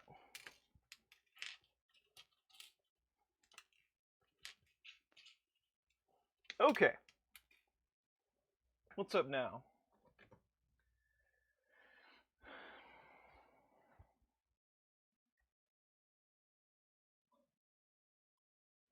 Pinned a V2 probe on an SKR 1.3? I don't know.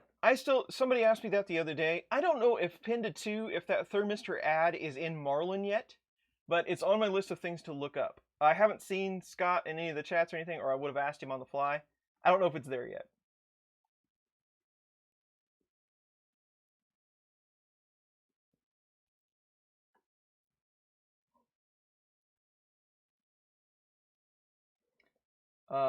Physical in-stops to this.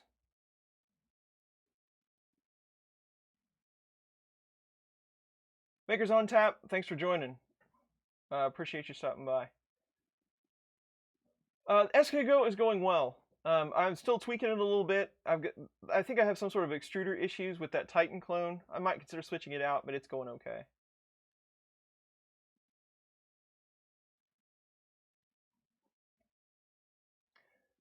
Fizetech X6 board, cool. Hey Justin.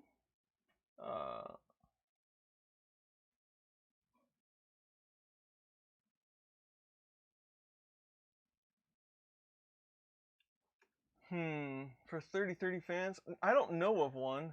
I'm sure there's one out there, but no, I don't know of one right on top. Not one that I've used.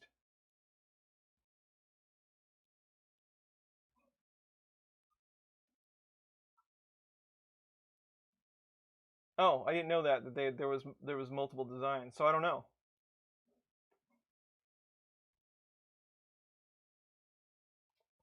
Yeah, I have one. I've been testing it. Hey, there he is right there. Welcome to the stream, Scott. We were so I've had questions, and we've been talking about it on a couple of streams. Do you know if Marlin 2.0, if there is going to be support, or if there's current support for that pin to 2 probe that has the thermistor reading in it? It has that thermistor and it's got that extra wire. Do you know if that's supported? If so, I probably have to do some sort of video on it. Okay. Let's fit our washers.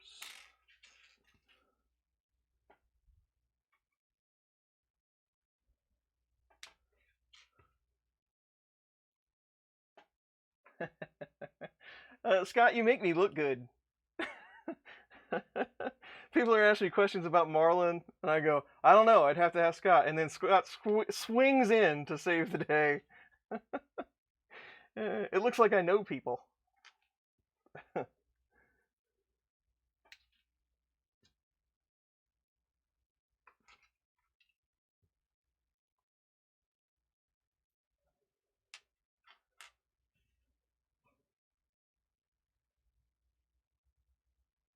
Is pending. Okay. Cool.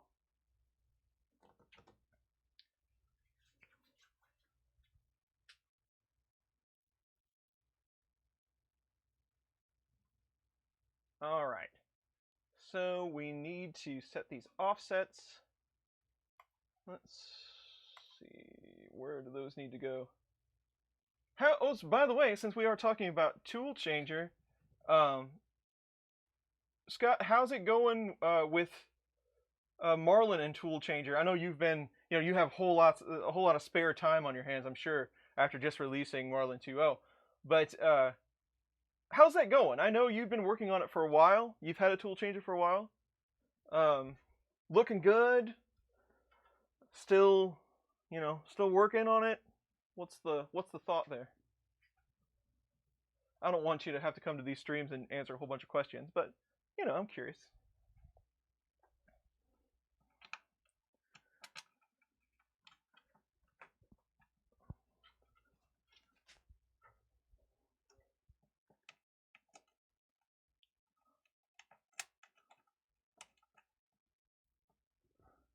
What's up, Travis?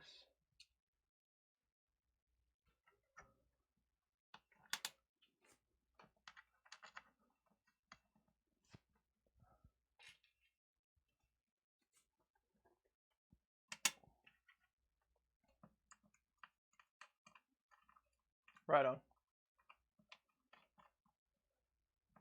I still have yet to. That processor is in there, but I have still yet to flash it and try to work up some sort of pins for it. I got kind of lazy on that one. That's quite a bit of work. There's a couple of other folks in the community that do a much better job of that than I do. Keith does a lot of that.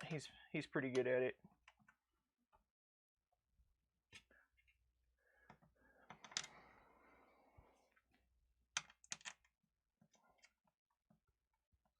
Cool. That's gonna be pretty exciting if we, I'm a Marlin guy, but it's gonna be pretty exciting if we get Marlin running on these things. I'll be your tester.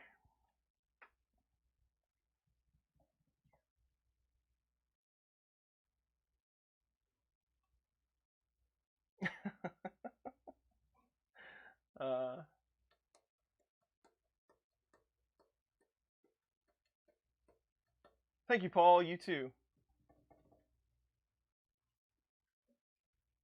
Mike, never let the machines win. Hello.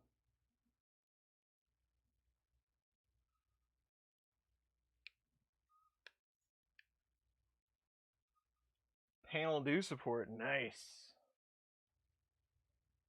I've yet to own one of those.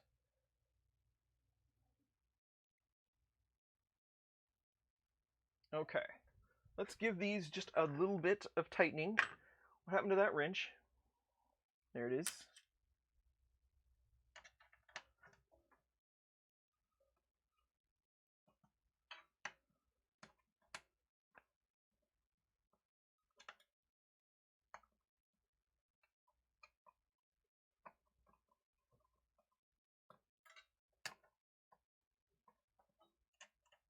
My Christmas was good.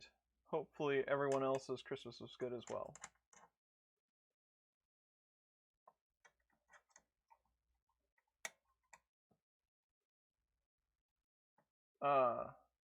Travis, what? I missed it in the comments. I missed it in the chat. What do you want to explain? The tool changer? That what I'm working on? Is that what you're talking about? Good. Okay, now we can mount these two boards. Travis, okay, so this is the E3D tool changer. It's not necessarily a 3D printer, it's a tool changer. This one just so happens to have 3D, this one has 4 3D printing heads. So there's 4 E3D V6s that is going to go on this one to start with. But it is designed to use different tools. You know, you could, anything you could think of that you could make modular into a tool, you could install on these if you were using their platform, and their platform is open source, so you can design your own. You could do pick and place. You could do laser cutting, I guess. You could do engraving. You could do just about anything you wish. You could have a Sharpie that drew pretty pictures. I don't know. You could have one that had aerosol cheese. I don't know who would ever put that on a 3D printer, but you could do it. And that's what we're building. I'm going to keep those. So it prints in 4D. Yeah. You can make cupcakes. You can make pizza.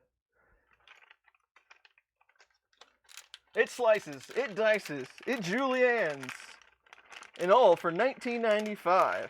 No, it's more than $19.95.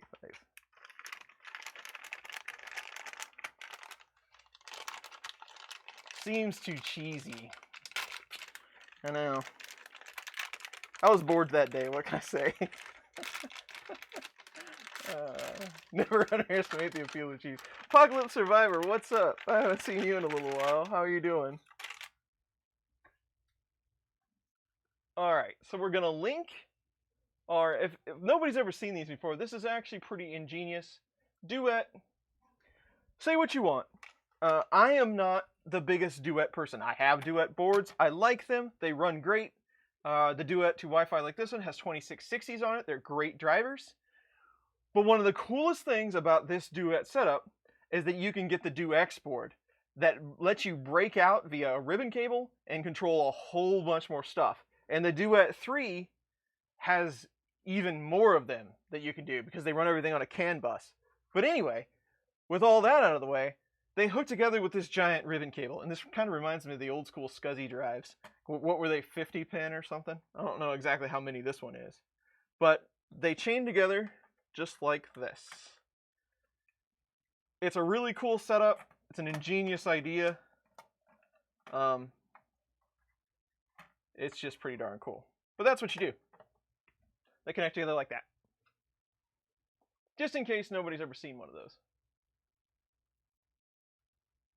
And they would like you to put your... So here's my motors. they want your duet over here and your breakout on that side. Okay, what do we put in here? Okay, nylons. And what are those? Yep. Okay.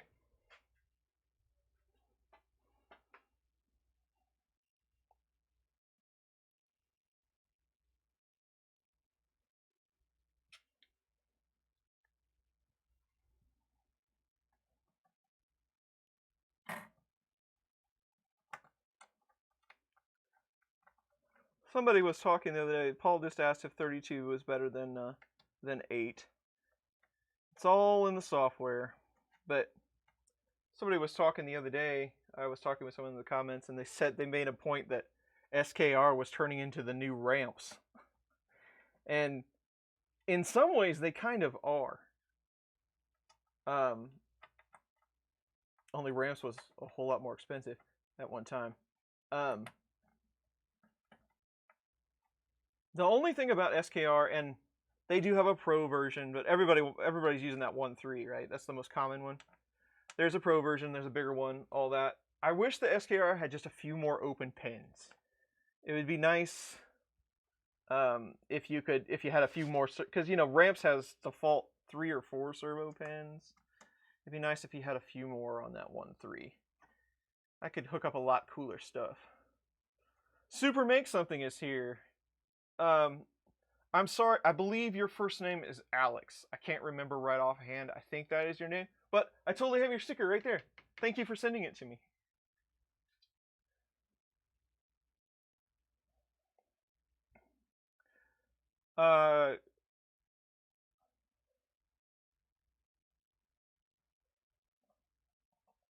Cool. I got it right. Whew.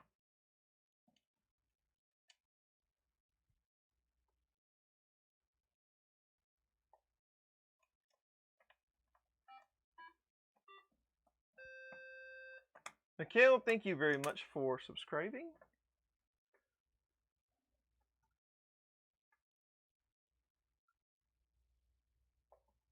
Awesome.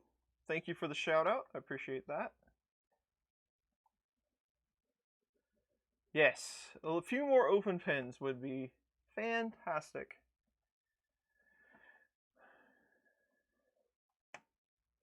Okay, cool. So the 4 has a lot more pins than the 3. That's good to know, because we could do a lot trickier stuff if just had a couple more pins open. So I'm looking forward to that then.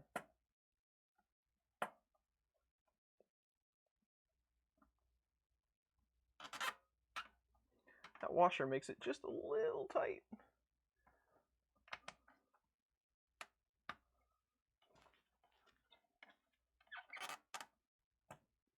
Okay.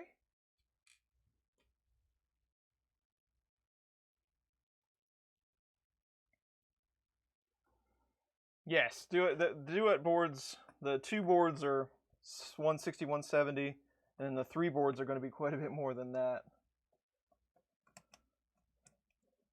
The 3 board though is like super overkill. You would have to have the tool changer is quite the project. You would have to have a heck of a install to did you guys see that printer? I don't remember whose video it was, but the guy had like moving counterweights underneath it, and he was controlling the whole thing with Duet 3. You'd have to have something like that to really justify getting a 3 and getting it all set up.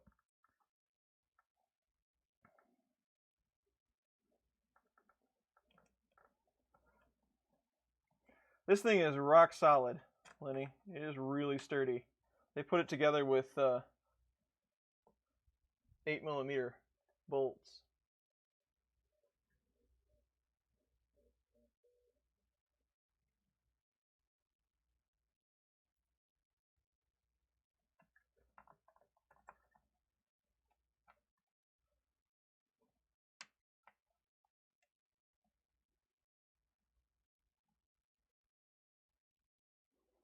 Christian, this kit to my door in the U.S. from the U.K. was $3,800. Yeah, it's pretty stout. Tristan, can you combine? I don't know. I mean, Clipper does it, you know, but they're using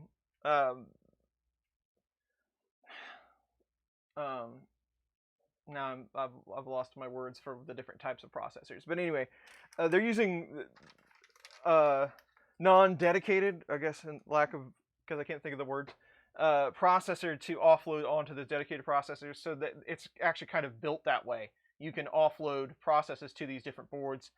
There was a gentleman at ERF that had 12 or 13 tool heads, and he was doing it all with, I think they were all ramps boards, and they were chaining them. I'm not exactly sure how all that works out.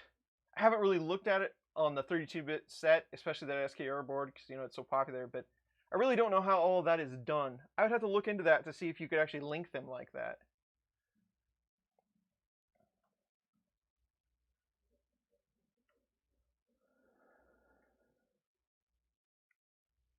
Is it not centered? This is where they told me to put it, so I don't know. We'll find out. All right, the boards are on.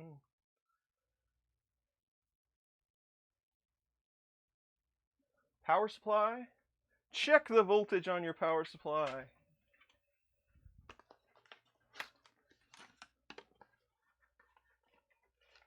Have I tried the chocolate extruder? I have. What, Cocoa Press? Cocoa Press is that the one you're thinking of? I have chatted with that young man. It is a really cool little machine. I have not tried the chocolate off of it, nor have I done. Have I used one? But it is pretty neat looking.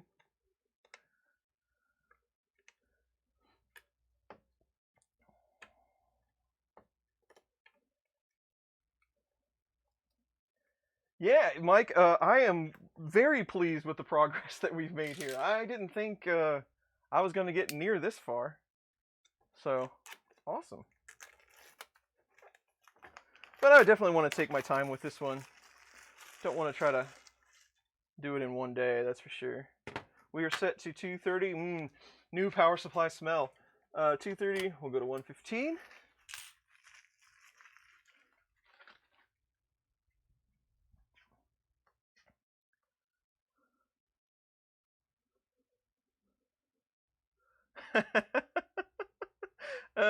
There's the next slide is apply duet sticker to power supply. So I'm totally doing it.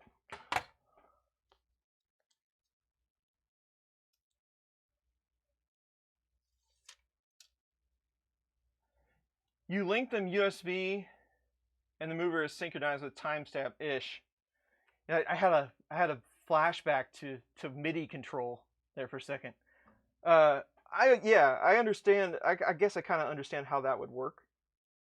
Until I actually did it, I just can't wrap my head around it.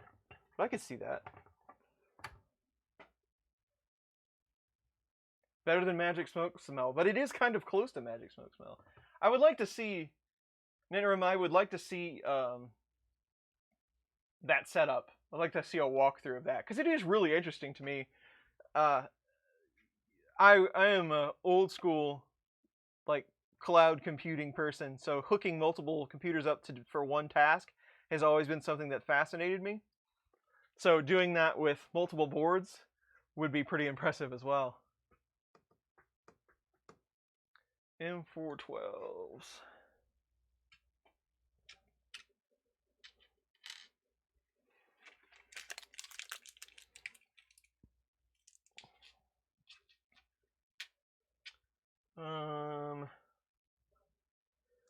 One of these is a 12 and one of these is a 14. They're really close. And of course I've got my micro ruler over there. This is a 12. Yep. Okay.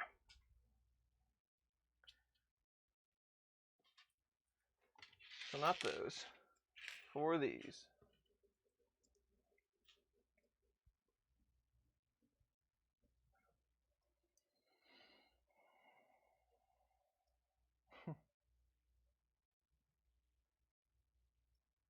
The cheese extruder.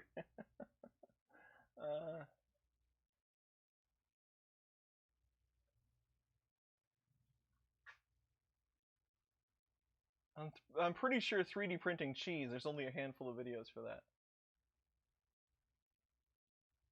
Okay.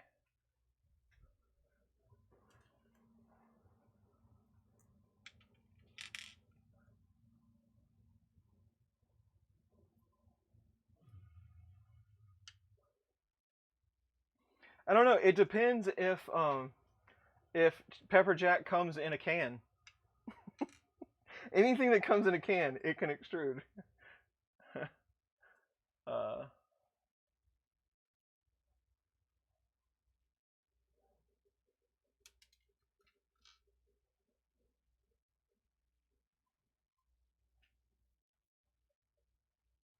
the slowish one. For some additional pins. Nice. That's a great idea. Just use the nano as kind of a header. Probably need a hardened steel nozzle for pepper jack.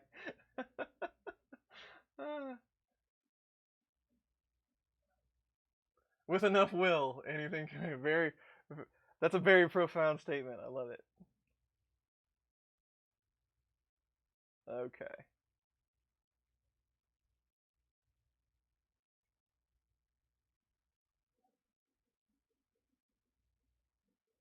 So our spacers.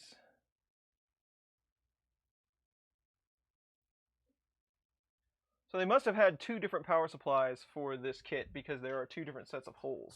So let's see which ones we need.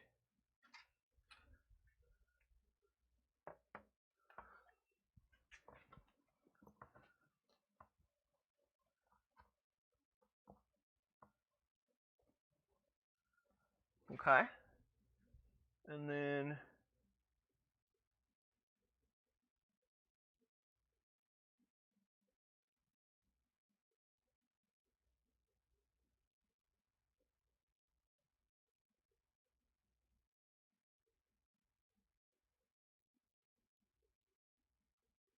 which way would we like this to face?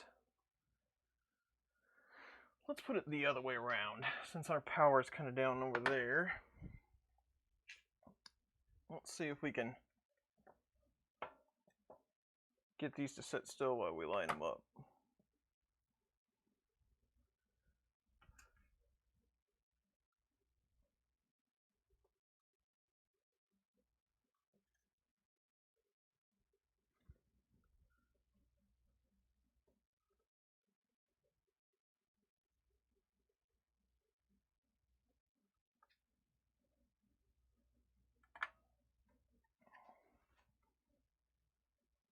This is not going to go splendidly, but we'll make it work.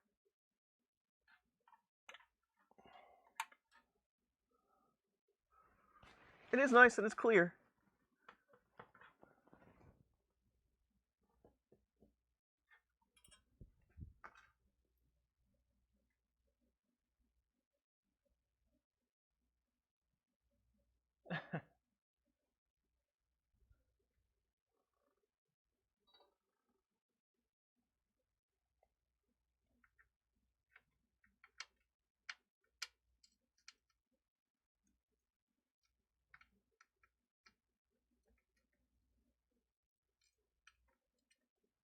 I was thinking when we started this, Paul, this said a year ago, and I agree with that. But I was thinking when we started this stream, I was like, well, I might not get this printer working this year. Maybe I will.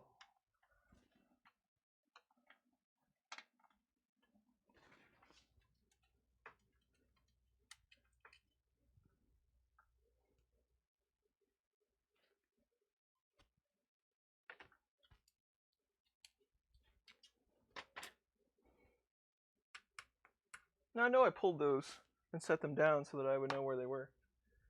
There they are.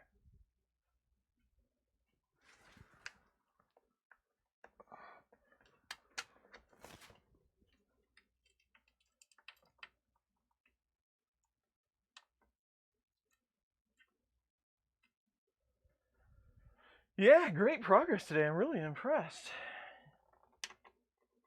I'm kind of conflicted about the composite foam metal sheets. I like it, but then I don't like it. Acrylic you know how acrylic goes. It's just okay.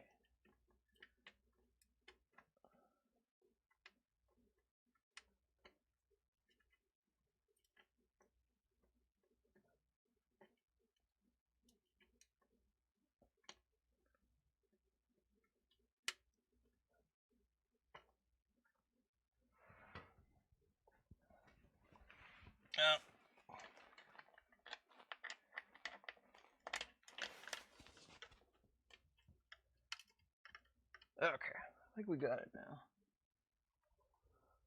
My hands are getting sweaty. It's fogging up the acrylic. Wear a white shirt. I don't even think I have a white shirt.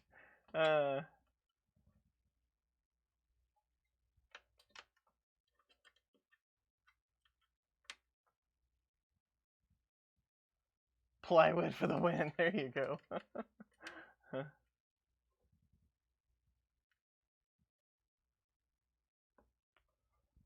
Okay. Is that thing done already? Yes, it is. Cool. It looks pretty good. And I don't want to pull that off there yet. It's hard to resist the urge to pull the prints right off. The struggle is real. Where's the SSR?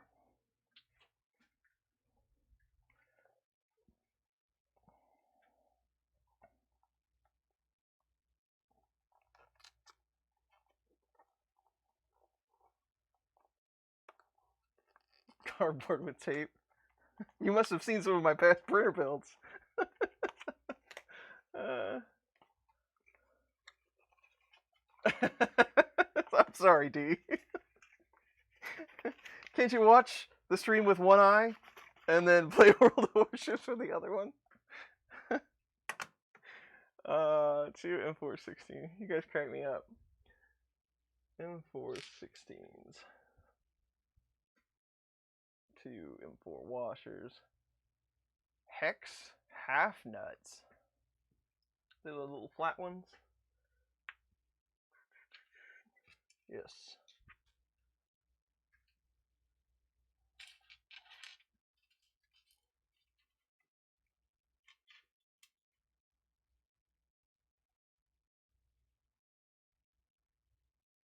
What would you call the wood version of the tool chain? Asking for a friend. I'm not going to touch that one.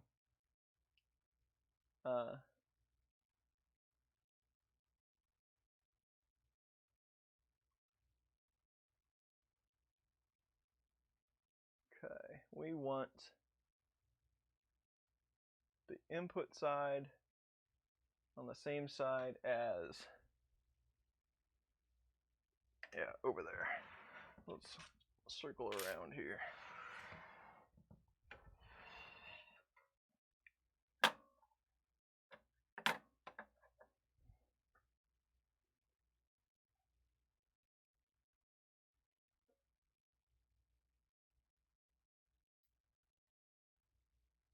How did I start my YouTube channel? I was on YouTube already doing cloud computing videos, believe it or not, as reference material. So I would make the videos so that I could remember. I was like trying out software that was brand new, open source software. And so that was kind of my way of documenting it, was on YouTube. And then I started to get into 3D printing. And I thought, well, I'll just make some videos about 3D printing too. And here we are.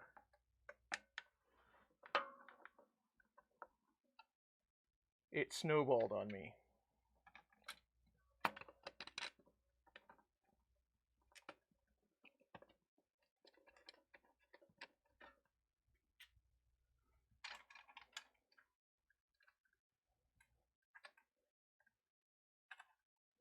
Most YouTube channels are started on a dare. Kinda.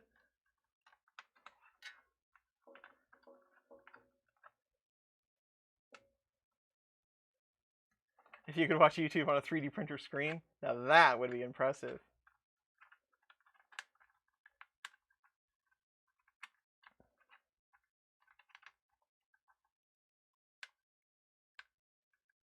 Good luck, Tony Ryan. I don't wish that on you. I've done that a couple times. I don't like it.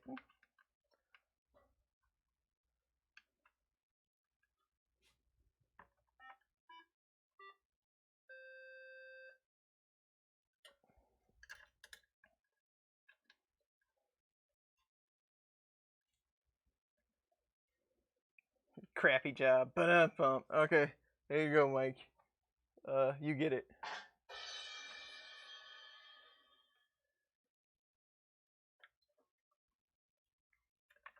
Okay.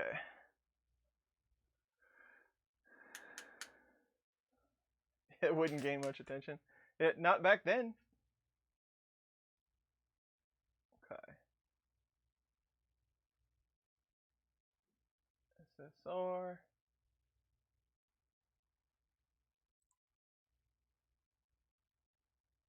Yep. That looks good. How many more steps do we have in this one? Ooh. So the next step is to attach all of the Titans. What time is it? It's 3:45 my time. What do you think?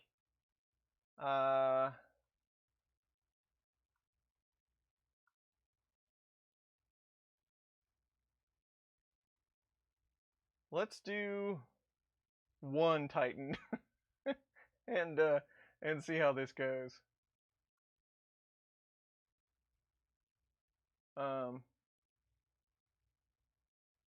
We'll see. Doing 4 might be a chore, but I can at least do 1 or 2. Now, how do they want you to get these?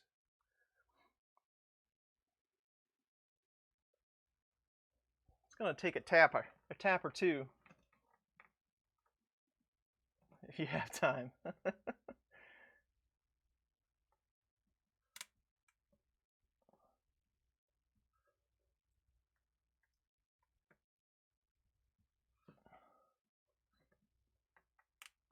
Some of these are. I hate it when acrylic cracks like that.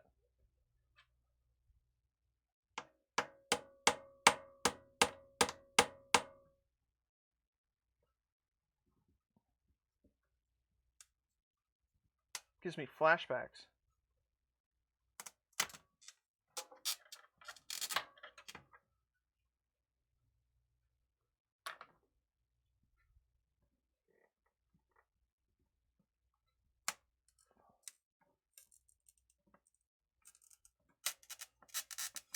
Easy. I know. It's thick acrylic. It just needs a little tap.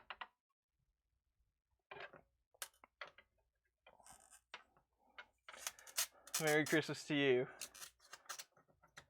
You know I love you guys. I wouldn't be doing this live if I didn't enjoy the company. That is really tough, though. Tap-a-tap, just a little tap-a-roo. I think we say this every stream. Tap-a-tappa. Okay. We didn't break anything. Titans everywhere.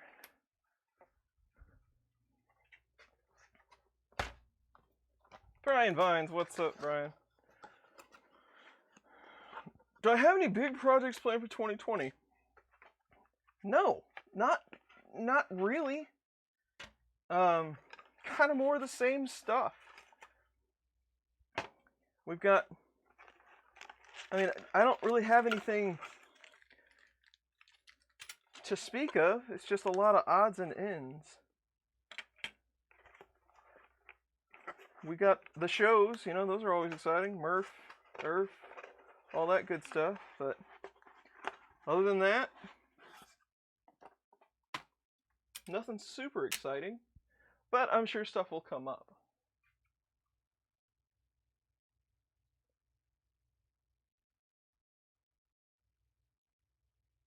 Okay. So it might, well, I don't know. I was going to say it might be easier to assembly line install these. since you have to do all the gears and all the, you know, whatever's all the same, but let's do one. This motor is not keyed.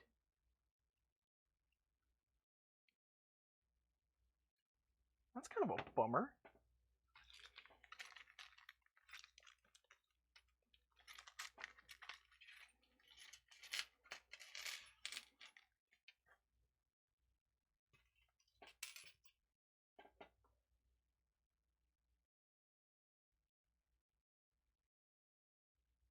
Not for emitters, no, not for yet. That's next month. You want a chocolate 3D printer? That'd be pretty cool. Create an Instagram account. I've never been on Instagram.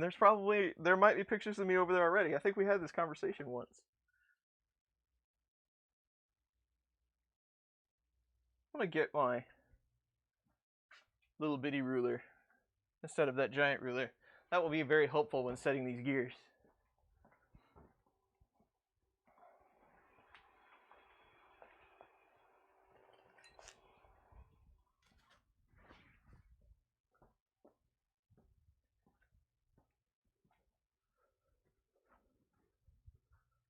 Much better.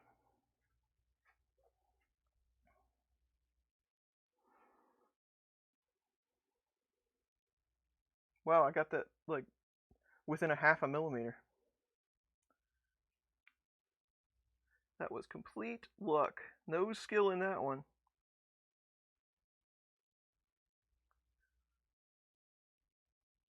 There we go.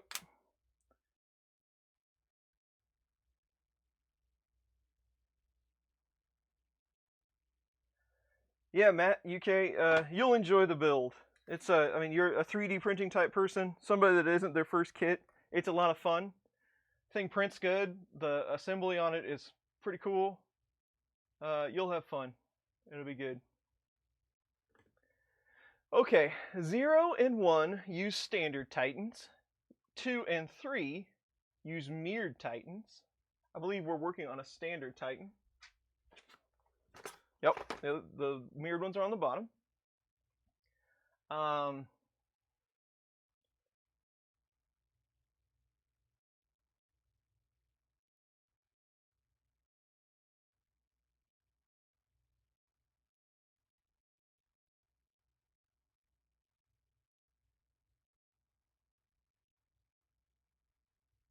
Let's see.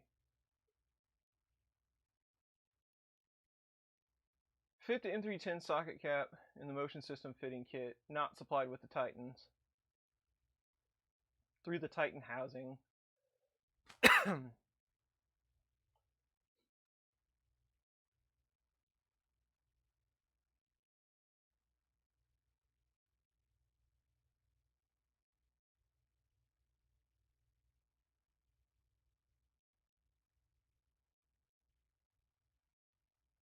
There's the picture I'm looking for. So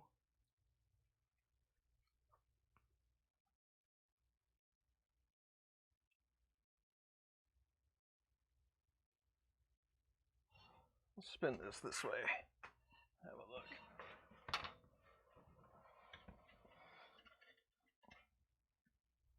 Be lucky than good, absolutely. So we have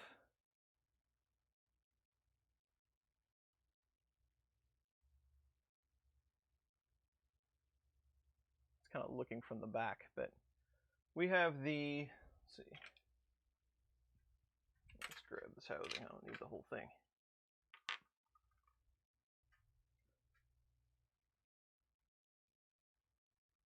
We're going to have the standard Titans over here on these. So the left tools from the front of the printer are 1 and 2, or 0, 1, 2, and 3. So our standard Titans will be over here. Our mirrored Titans will be over here. No. Yes. Mirrored Titans over here. Okay.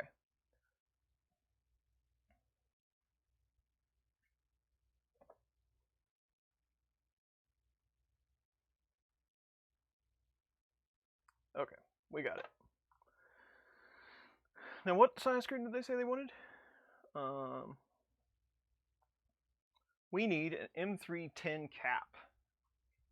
M310 cap. I believe that is a 10.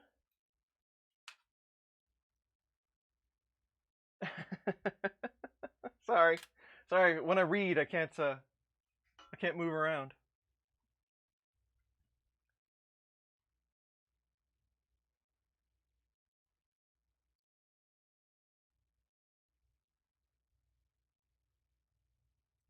So this is going to go.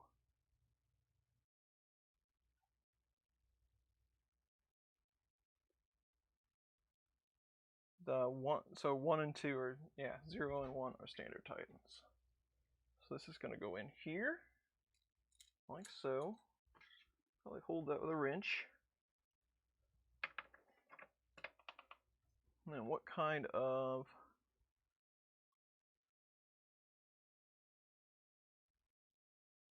I want you to put that on the motor.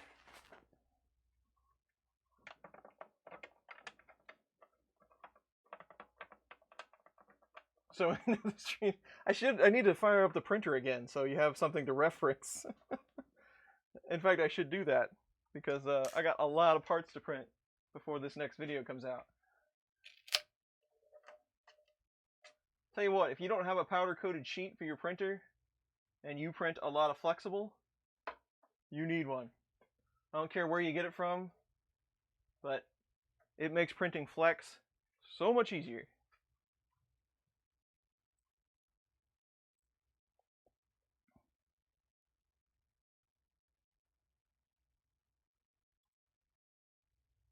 There. I need to do that anyway.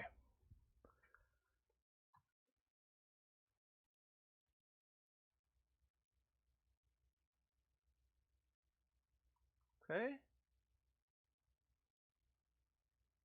Then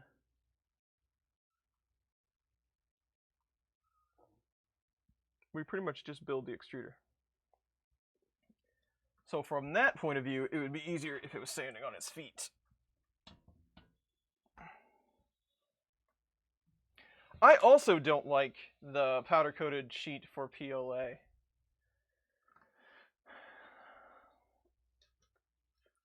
But for PET and Flex, I love it. Now I haven't tried that's interesting you say that. For the powder coated sheet, I haven't tried it on ASA yet. I use a smooth sheet for ASA, but I might give that a try. If you think that it works better, I'll give it a shot.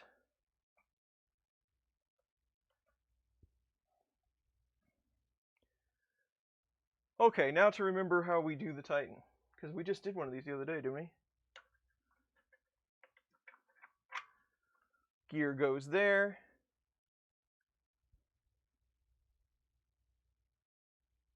Arm goes here. And then we need the tensioner and the spring. And there's an extra bolt that goes on that, I believe. Yes, there is. This guy. Really? Glue stick it and ASA won't let it go? Nice. That's good to know. Thank you for that tip.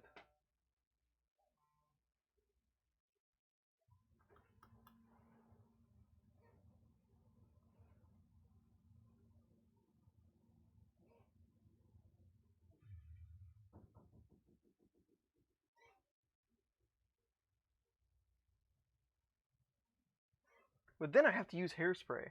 I do use hairspray, but usually only if it's a really big area. Like I'll use hairspray on the FT6 just because it's way too difficult to put anything else on. And where is my, here it is.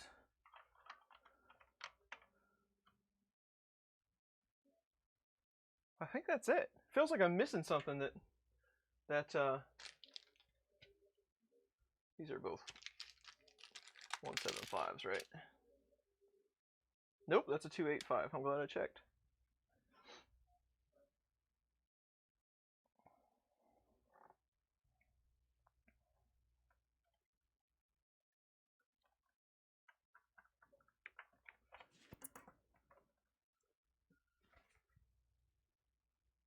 And then we cap it.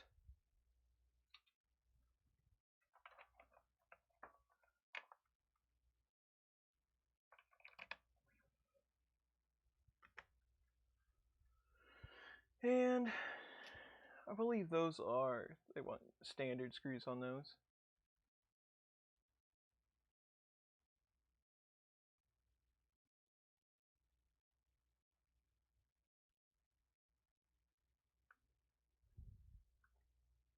I think those are all the same length. That one, this one, and this one.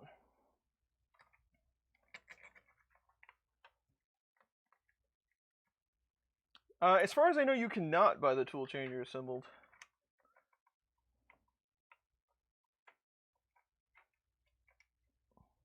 That one goes into the grommet.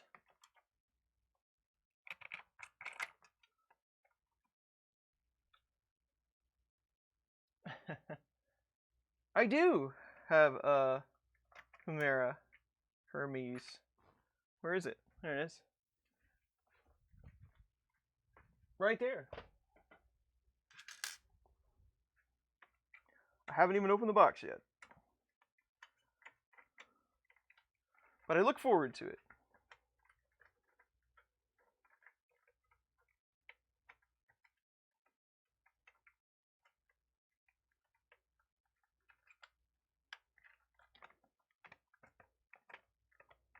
Getting that lined up all the way through there could be somewhat challenging.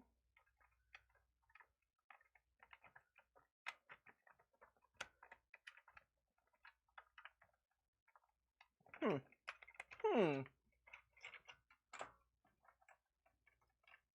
was wondering if I was supposed to use some longer hole or longer screws because of that acrylic. That acrylic's 4mm at best, maybe a little thicker than that.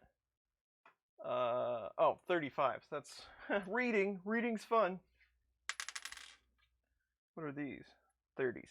That would be the issue.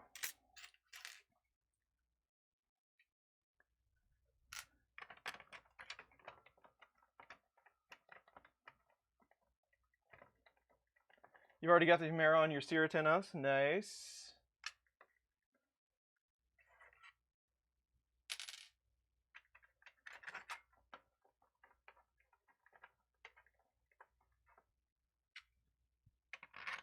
How do you like it so far, Sergio?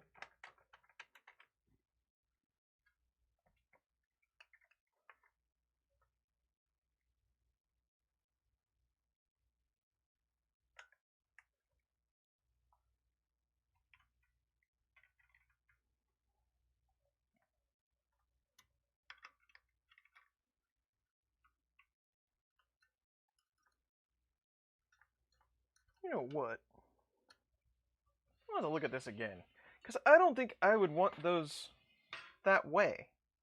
I would think I would rather have the... I think those are supposed to be flopped.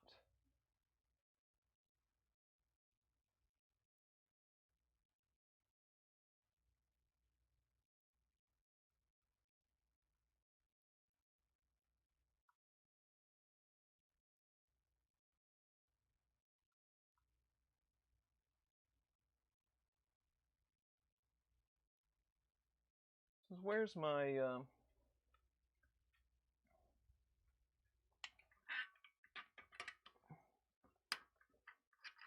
Yeah, that's the brass one.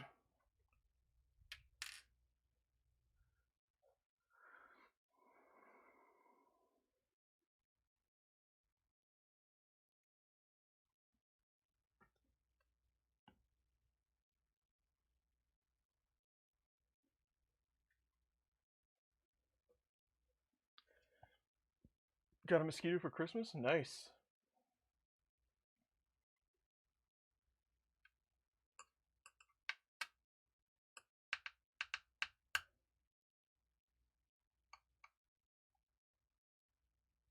Yes, only one side of the bed is supported. It's on like a 20mm rail.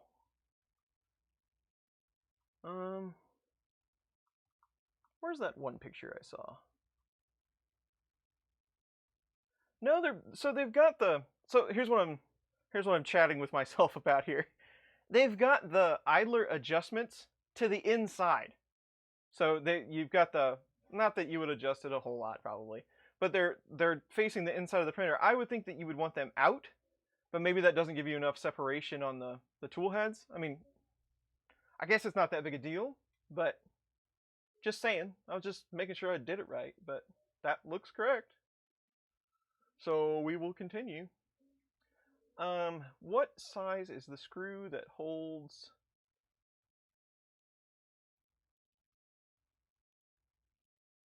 the top one on? Use 3, the motion student, and the shorter screw from the Titan kit. So you're mixing. Here's what the reason why I'm reading so carefully is because you're mixing screws from the Titan kit and from the tool changer kit.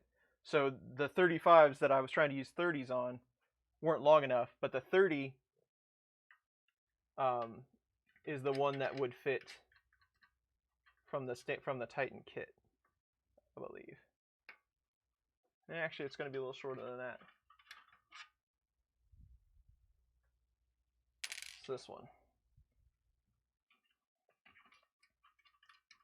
Cool.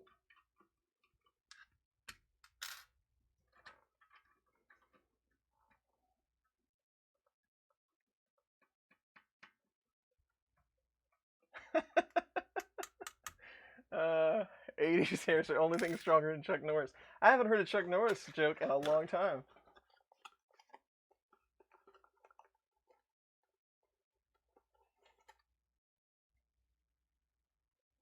They recommend cooling the boards from underneath. I don't know if E3D has some sort of fan that goes in here or not. They are on 10mm or so standoffs. So I don't know if there's going to be something under that or not. I've never really had any issues with cooling on a Duet. Compared to a lot of boards and drivers that I've used, they run pretty cool. So we'll see, but hopefully we don't have any issues.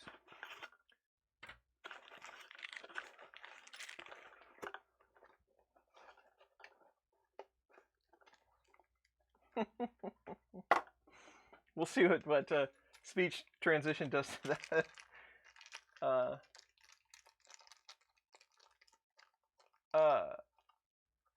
I'm going to put the Chimera on a couple of different machines. I'm not sure exactly where I'm going to start with that yet, but I have a couple different things I want to try it on. I want to give it a try. See what it does. Just buy a monster, you will need it. Thank you, Mario, for the $2. I appreciate it. Yeah, I want to try it on a couple things. I'm thinking I definitely want to give it a try on the Sidewinder. The Sidewinder has a direct drive extruder, but it's a fake Titan extruder. I think that would probably be an excellent swap out for that machine. So we'll see. I might start there.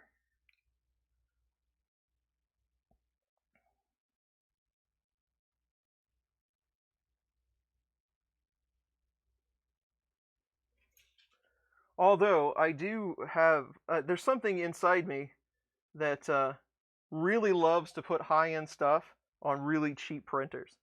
So that might start life, depending on how I'm feeling that day.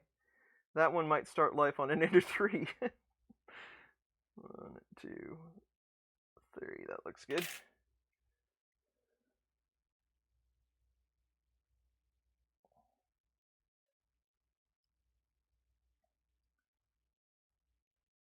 Cool. Yeah, Travis. We'll. I'm gonna put them. I don't think this will be the last Chimera we see around here. I think it's going to be a pretty good system altogether. I have faith in it. So there'll probably be quite a bit of content on that. So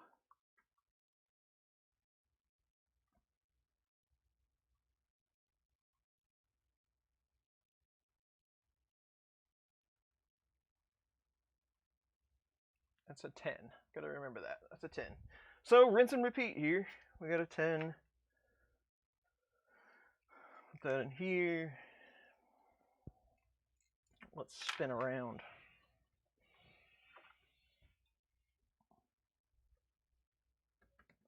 Hey, Martin from 3DP Iceland is here. What's up?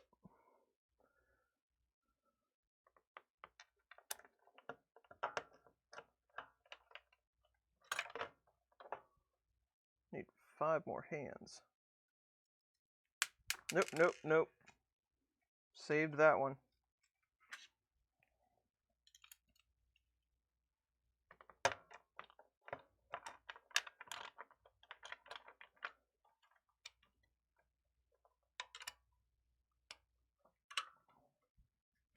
I'm gonna be a pro at tighten install here.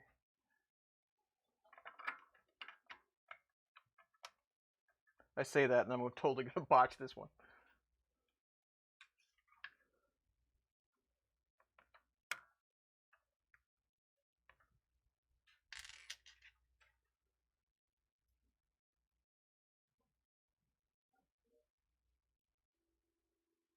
Save on the electric. I hear that. I should really consider doing something like that as well. I got a couple down here that I still run, which I really don't need.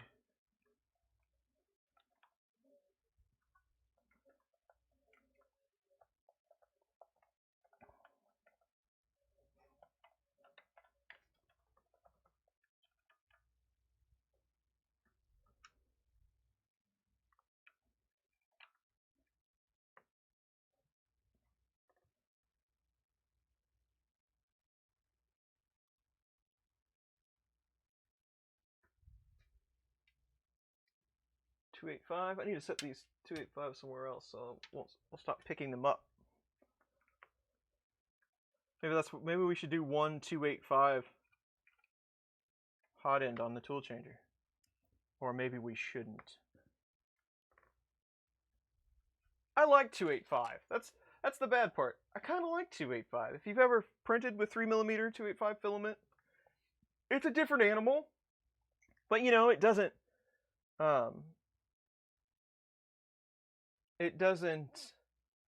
get tangled as easy. You don't have to be near as careful with the spools. I don't know. I like it, but you can't really run just any old extruder with .285. That's the problem.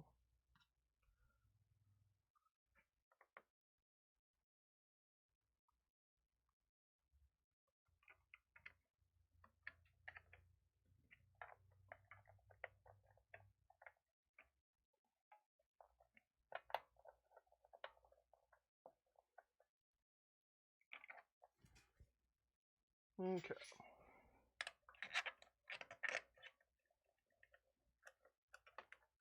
Yep, 3,800.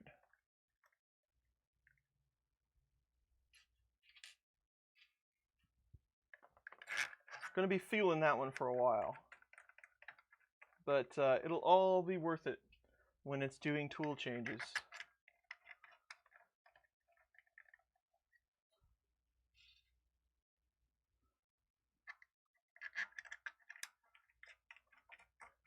Okay, 2 down.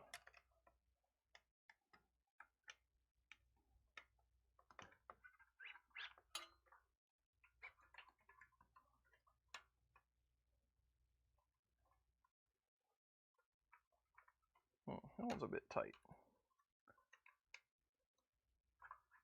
That's better.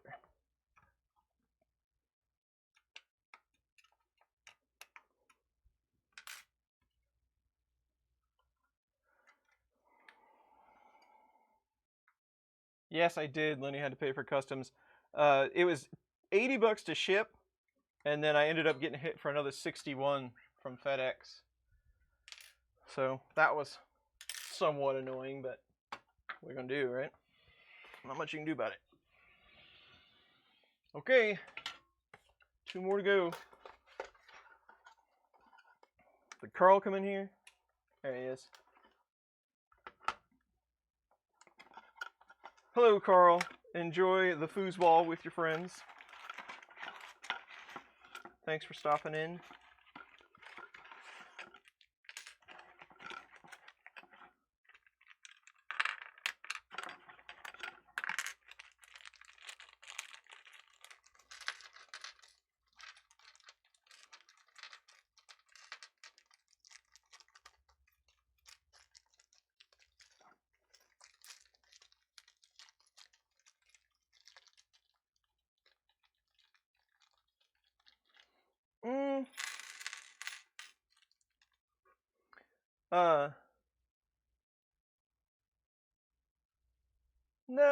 Well, maybe Z. I don't. It's not real all that heavy. Maybe Z.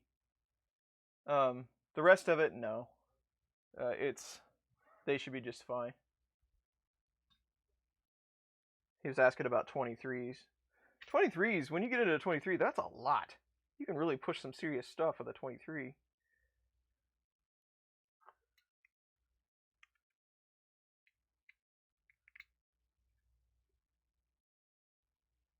That's funny. So the standard Titans, the motor it came with, didn't have a key on the shaft. The mirrored ones do. Personally, don't think they should make motors without a keyed shaft, but what do I know? What I don't know is where I put that ruler at.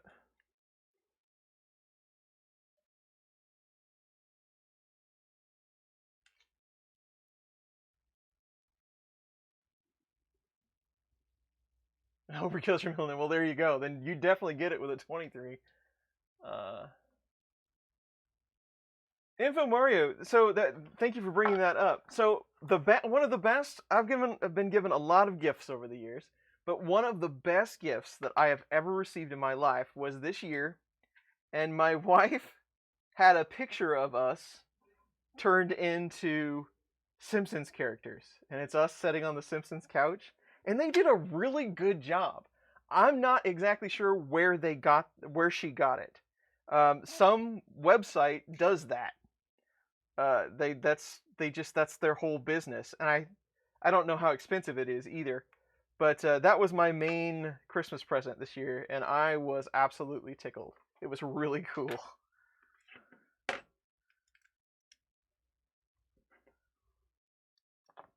I even got an extra one. I might put it down here on the wall because I really enjoy it.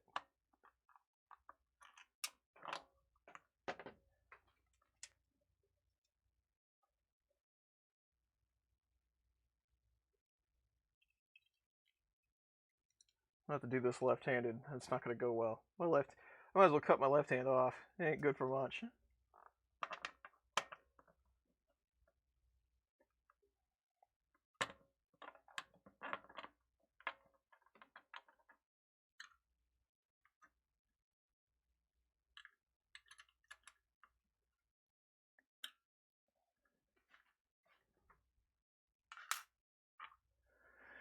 Okay.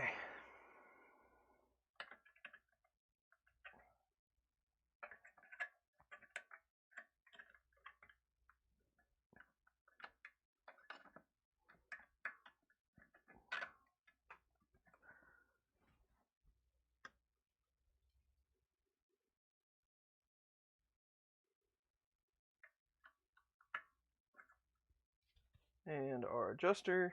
Where's my spring? Spring, spring, spring. There it is.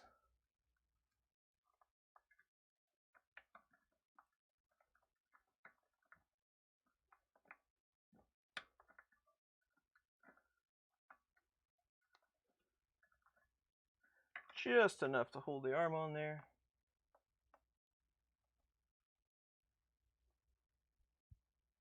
I asked you if you were sure 15 times. Are you really? You're gonna cancel Prime? What? Are you sure? What did we do? Was it me? What did I do wrong?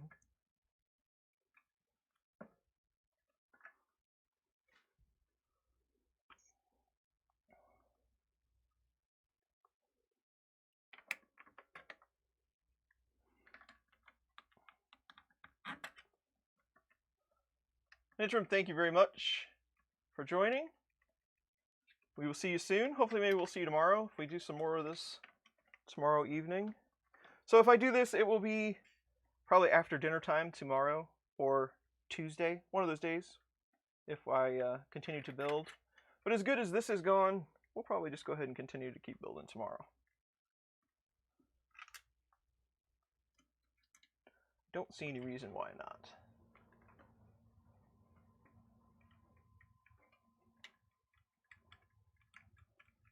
All-nighter. I think the extruders get the extruders on, and I think that will be good for me today.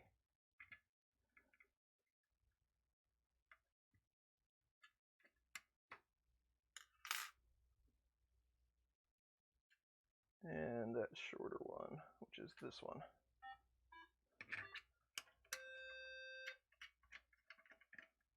Hour.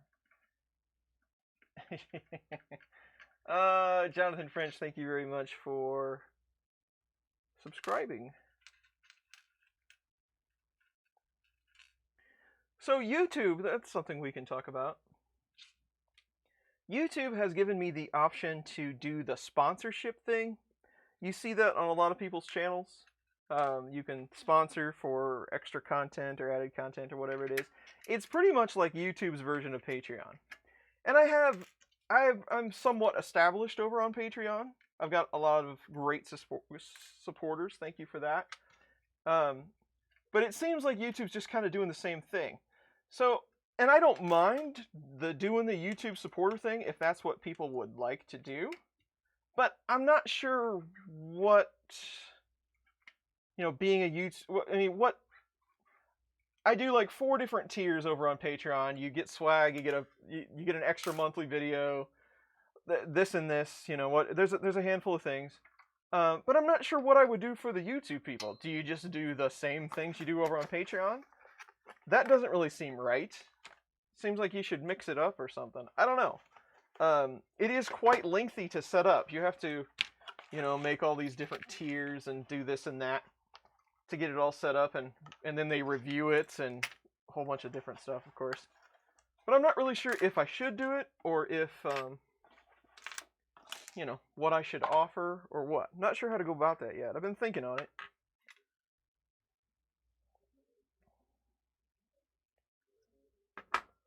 So I don't know.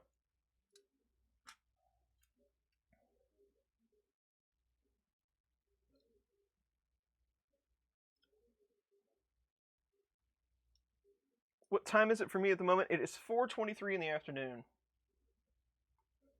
Hack Monkey Scott is here. What's up?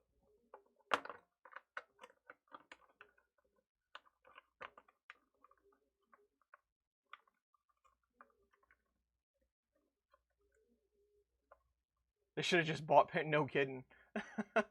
That's a good thought. I've only done 3 of these in a row, and I forgot to put the gear on this one.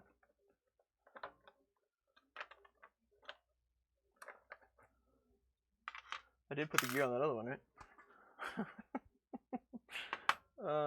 Where is my... There it is.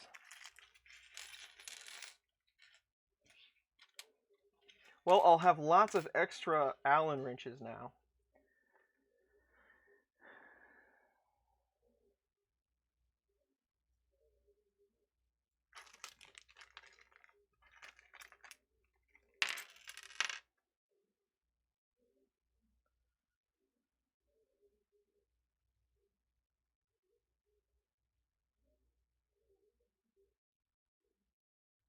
You could do a drum jam.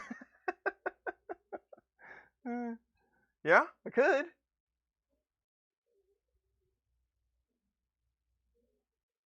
What's my main goal with the tool changer? Well, to test it, basically. I'm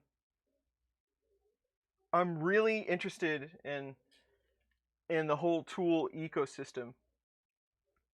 Of course, I'll get it up and running with 3 print heads first, because that's what we do around here. And that will be cool in itself, but then you can kind of branch out into other tools and make it do other things.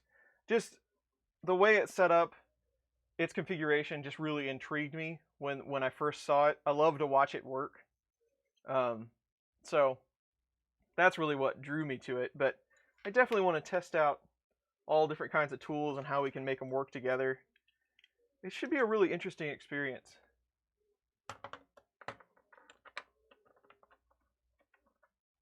And I mean, just, it's a flat out really nice 3D printer, so that helps.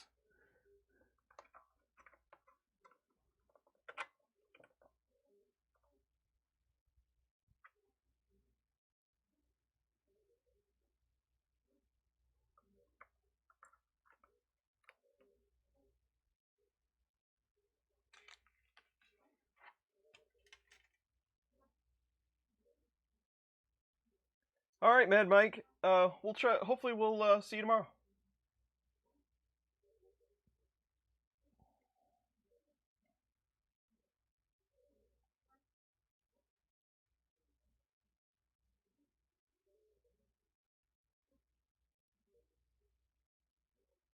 Show all the nuts and bolts. Actually, I didn't really get. I don't really have that many left.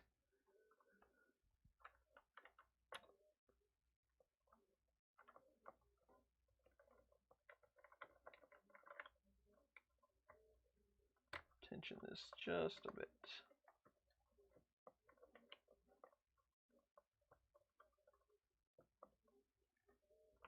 There we go. Sky on. 285.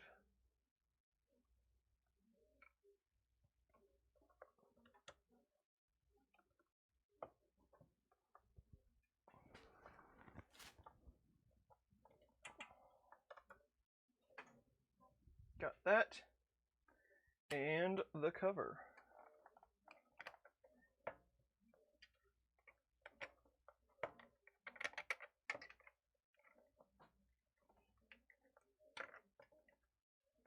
No fun in the country basement today. We won't be back to that until the 12th.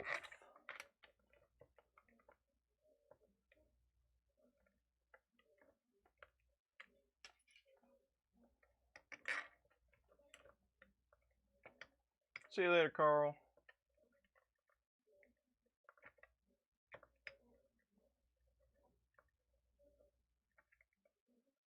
One at a time. Here is a very tiny handful. There you go. And then there was a 25 for this.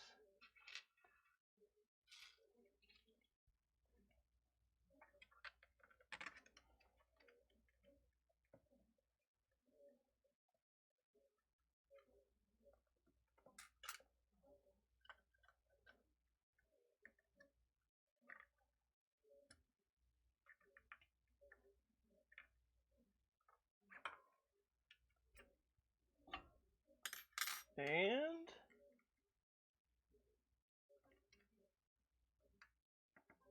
we have 4 extruders, and they all turn with some degree of success, and a lot of empty boxes.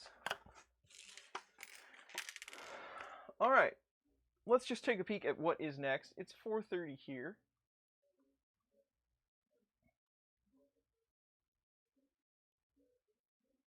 That is the end of this chapter.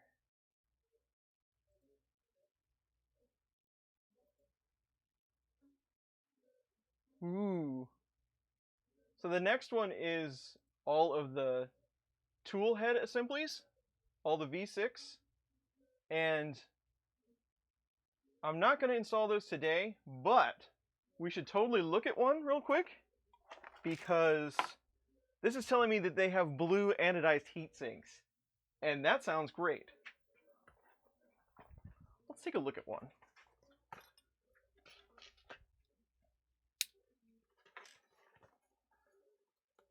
The other 30 stepper motors.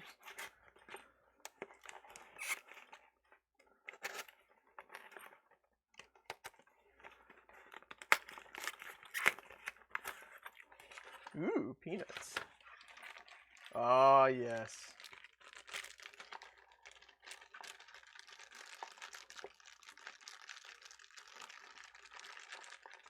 That's a lot of unboxing, you're correct.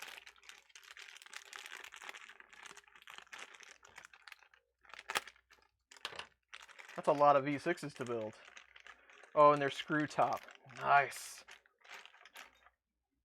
Check that out.